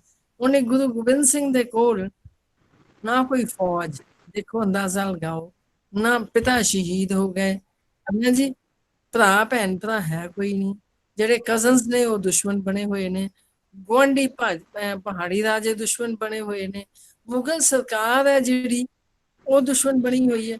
ਸਾਰੇ ਪਾਸਿਓਂ ਦੁਸ਼ਮਣਾਂ ਨਾਲ ਘਿਰੇ ਹੋਏ ਨੇ ਗੁਰੂ ਸਾਹਿਬ, ਅੰਦਾਜ਼ਾ ਲਗਾਓ। ਅਨੰਦਪੁਰ ਸਾਹਿਬ ਨੂੰ ਘੇਰਾ ਪਾਇਆ ਹੋਇਆ ਹੈ, ਸਾਰੇ ਪਾਸੇ ਦੁਸ਼ਮਣਾਂ ਨਾਲ ਘਿਰੇ ਹੋਏ ਨੇ, ਪਰ ਇੱਕ ਅਕਾਲ ਪੁਰਖ ਤੇ ਭਰੋਸਾ ਰੱਖ ਕੇ ਮੈਂ ਸੱਚ ਦੇ ਲਈ ਜੰਗ ਲੜਨੀ ਹੈ। ਔਰ ਤੁਹਾਡਾ ਕੀ ਖਿਆਲ ਹੈ ਕਿ ਉਹ ਸਫਲ ਨਹੀਂ ਹੋਏ? ਉਹ ਸਫਲ ਹੋਏ। ਬੇਸ਼ੱਕ ਆਮ ਦੁਨੀਆਦਾਰ ਬੰਦਾ ਕਹਿੰਦਾ ਜੀ ਕੀ ਪਾਇਆ ਗੁਰੂ ਗੋਬਿੰਦ ਸਿੰਘ ਨੇ, ਚਾਰੇ ਪੁੱਤਰ ਸ਼ਹੀਦ ਕਰਾ ਲਏ, ਇੰਨੇ ਸਿੰਘ ਸ਼ਹੀਦ ਕਰ ਲਏ, ਆਪਣਾ ਘਰ ਛੱਡਣਾ ਪੈ ਗਿਆ, ਅਨੰਦਪੁਰ ਸਾਹਿਬ ਦਾ ਕਿਲਾ ਛੱਡਣਾ ਪੈ ਗਿਆ। ਪਰ ਇਹ ਸਾਰਾ ਕੁਝ ਛੱਡ ਕੇ ਪ੍ਰਾਪਤ ਉਹਨਾਂ ਨੇ ਕੀ ਕੀਤਾ ਕਿ ਹਿੰਦੁਸਤਾਨ ਵਿੱਚੋਂ ਮੁਗਲ ਰਾਜ ਦੀ ਜੜ ਪੁੱਟੀ ਗਈ। ਜੇ ਆਵਾਜ਼ ਉਠਾਉਣ ਵਾਲੇ ਨਾ ਹੁੰਦੇ ਤਾਂ ਜੜ ਨਾ ਪੁੱਟੀ ਜਾਂਦੀ। ਸੋ ਇਹ ਗੁਰੂ ਸਾਹਿਬ ਦਾ ਅਕਾਲ ਪੁਰਖ ਤੇ ਭਰੋਸਾ ਹੀ ਸੀ ਕਿ ਇਹ ਲਾੜ ਲਡਾਇਆ ਉਹਨਾਂ ਨੇ ਦੇ ਨਾਲ ਤੇ ਅਕਾਲ ਪੁਰਖ ਨੇ ਉਹਨੂੰ ਜਿੱਤ ਬਖਸ਼ੀ। ਕੋਈ ਗੱਲ ਨਹੀਂ, ਕੋਈ ਐਫਰਟਸ, ਕੋਈ ਸਾਡੇ ਸਾਰੇ ਰਸਤੇ ਬੰਦ ਹੋ ਗਏ ਹਨ ਤਾਂ ਵੀ ਰਸਤਾ ਗੁਰੂ ਸਾਹਿਬ ਇੱਕ ਸਿਲਵਰ ਲਾਈਨਿੰਗ ਇਨ ਦ ਡਾਰਕ ਕਲਾਊਡਸ ਤੁਹਾਨੂੰ ਨਜ਼ਰ ਆ ਹੀ ਜਾਂਦੀ ਹੈ ਜੇ ਅਸੀਂ ਭਰੋਸਾ ਰੱਖੀਏ। ਸੋ ਆਓ ਅਰਦਾਸ ਦੇ ਵਿੱਚ ਅਸੀਂ ਰੋਜ਼ ਗੁਰੂ ਦੇ ਕੋਲੋਂ ਭਰੋਸਾ ਦਾਨ ਮੰਗੀਏ, ਵਿਵੇਕ ਦਾਨ। ਇਹ 7 ਦਾਨ ਸਮਝਣੇ ਬਹੁਤ ਜ਼ਰੂਰੀ ਹਨ। ਸਿੱਖਾਂ ਨੂੰ ਸਿੱਖੀ ਦਾਨ, ਕੇਸ ਦਾਨ, ਰਹਿਤ ਦਾਨ, ਵਿਵੇਕ ਦਾਨ, ਵਿਸਾ ਦਾਨ, ਭਰੋਸਾ ਦਾਨ ਤੇ ਸਭ ਤੋਂ ਵੱਡਾ ਦਾਨ ਕੀ ਹੈ? ਦਾਨਾ ਸਿਰ ਦਾਨ। ਸਾਰੇ ਦਾਨਾਂ ਵਿੱਚੋਂ ਉੱਚਾ ਦਾਨ ਕੀ ਹੈ? ਨਾਮਦਾਨ ਦੀ ਅਰਦਾਸ ਕਰਨਾ। ਸੋ ਅਸੀਂ ਵਾਰੀ ਵਾਰੀ ਇਹਨਾਂ ਸਾਰਿਆਂ ਦੀ ਗੱਲ ਕਰਾਂਗੇ, ਨਾਮਦਾਨ ਦੀ ਵੀ ਗੱਲ ਕਰਾਂਗੇ, ਅਸੀਂ ਰਹਿਤ ਦਾਨ ਦੀ ਵੀ ਗੱਲ ਕਰਾਂਗੇ, ਸਿੱਖੀ ਦਾਨ ਦੀ ਗੱਲ ਵੀ ਕਰਾਂਗੇ। ਤੇ ਅਸੀਂ ਲੈਟਸ ਹੋਪ ਅਸੀਂ ਇਹਨਾਂ ਗੱਲਾਂ ਕਰਦੇ ਕਰਦੇ ਅਸੀਂ ਆਪ ਵੀ ਸਿੱਖੀ ਦੇ ਧਾਰਨੀ ਹੋਈਏ। ਬੱਚਿਓ ਸਿੱਖੀ ਦਾ ਨਾਮ ਲੈਣਾ ਬੜਾ ਸੌਖਾ ਹੈ, ਅਸੀਂ ਸਾਰੇ ਕਹਿਣ ਸਿੱਖਾਂ, ਬਲਕਿ ਅਸੀਂ ਸਿੱਖੀ ਕਮਾ ਰਹੇ ਹਾਂ, ਇੱਕ ਬੜਾ ਵੱਡਾ ਕੁਐਸਚਨ ਹੈ। ਸੋ ਆਓ ਆਪਾਂ ਸਿੱਖੀ ਦਾਨ ਮੰਗੀਏ ਤੇ ਇਸ ਅਰਦਾਸ ਦੇ ਨਾਲ ਅਸੀਂ ਅੱਜ ਦੀ ਕਲਾਸ ਖਤਮ ਕਰਦੇ ਹਾਂ। ਅਸੀਂ ਇਹ ਅਰਦਾਸ ਕਰਦੇ ਰਵਾਂਗੇ, ਚਲਦੀ ਰਹੇਗੀ ਇਹ ਕਲਾਸ। ਤੇ ਮੈਂ ਚਾਹਾਂਗੀ ਕਿ ਬੱਚੇ ਵੀ, ਯੰਗ ਬੱਚੇ ਜਿਹੜੇ ਨੇ ਉਹ ਵੀ ਇਸ ਟੌਪਿਕ ਤੇ ਬੋਲਣ ਤੇ ਸਾਨੂੰ ਬਹੁਤ ਅੱਛਾ ਲੱਗੇਗਾ। ਮੈਂ ਇੱਕ ਵਾਰੀ ਫਿਰ ਕੁਲਵਿੰਦਰ ਕੌਰ ਜੀ ਦੀ ਧੰਨਵਾਦੀ ਹਾਂ ਜਿਨ੍ਹਾਂ ਨੇ ਸਾਡੇ ਬੱਚਿਆਂ ਨੂੰ ਅੱਛੀਆਂ ਅੱਛੀਆਂ ਗੱਲਾਂ ਆ ਕੇ ਦੱਸੀਆਂ ਤੇ ਮੈਨੂੰ ਯਕੀਨ ਹੈ ਅੱਗੇ ਵੀ ਜਦੋਂ ਅਸੀਂ ਉਹਨਾਂ ਨੂੰ ਰਿਕੁਐਸਟ ਕਰਾਂਗੇ ਉਹ ਬੱਚਿਆਂ ਨਾਲ ਆ ਕੇ ਨਵੀਆਂ ਨਵੀਆਂ ਗੱਲਾਂ, ਸੋਹਣੀਆਂ ਸੋਹਣੀਆਂ ਗੱਲਾਂ ਕਰਦੇ ਰਹਿਣਗੇ, ਜਿਵੇਂ ਉਹ ਆਪਣੇ ਬੱਚਿਆਂ ਨੂੰ। ਬਹੁਤ ਬਹੁਤ ਧੰਨਵਾਦ ਜੀ ਜੋਤੀ ਭੈਣ ਜੀ, ਬਹੁਤ ਬਹੁਤ ਧੰਨਵਾਦ।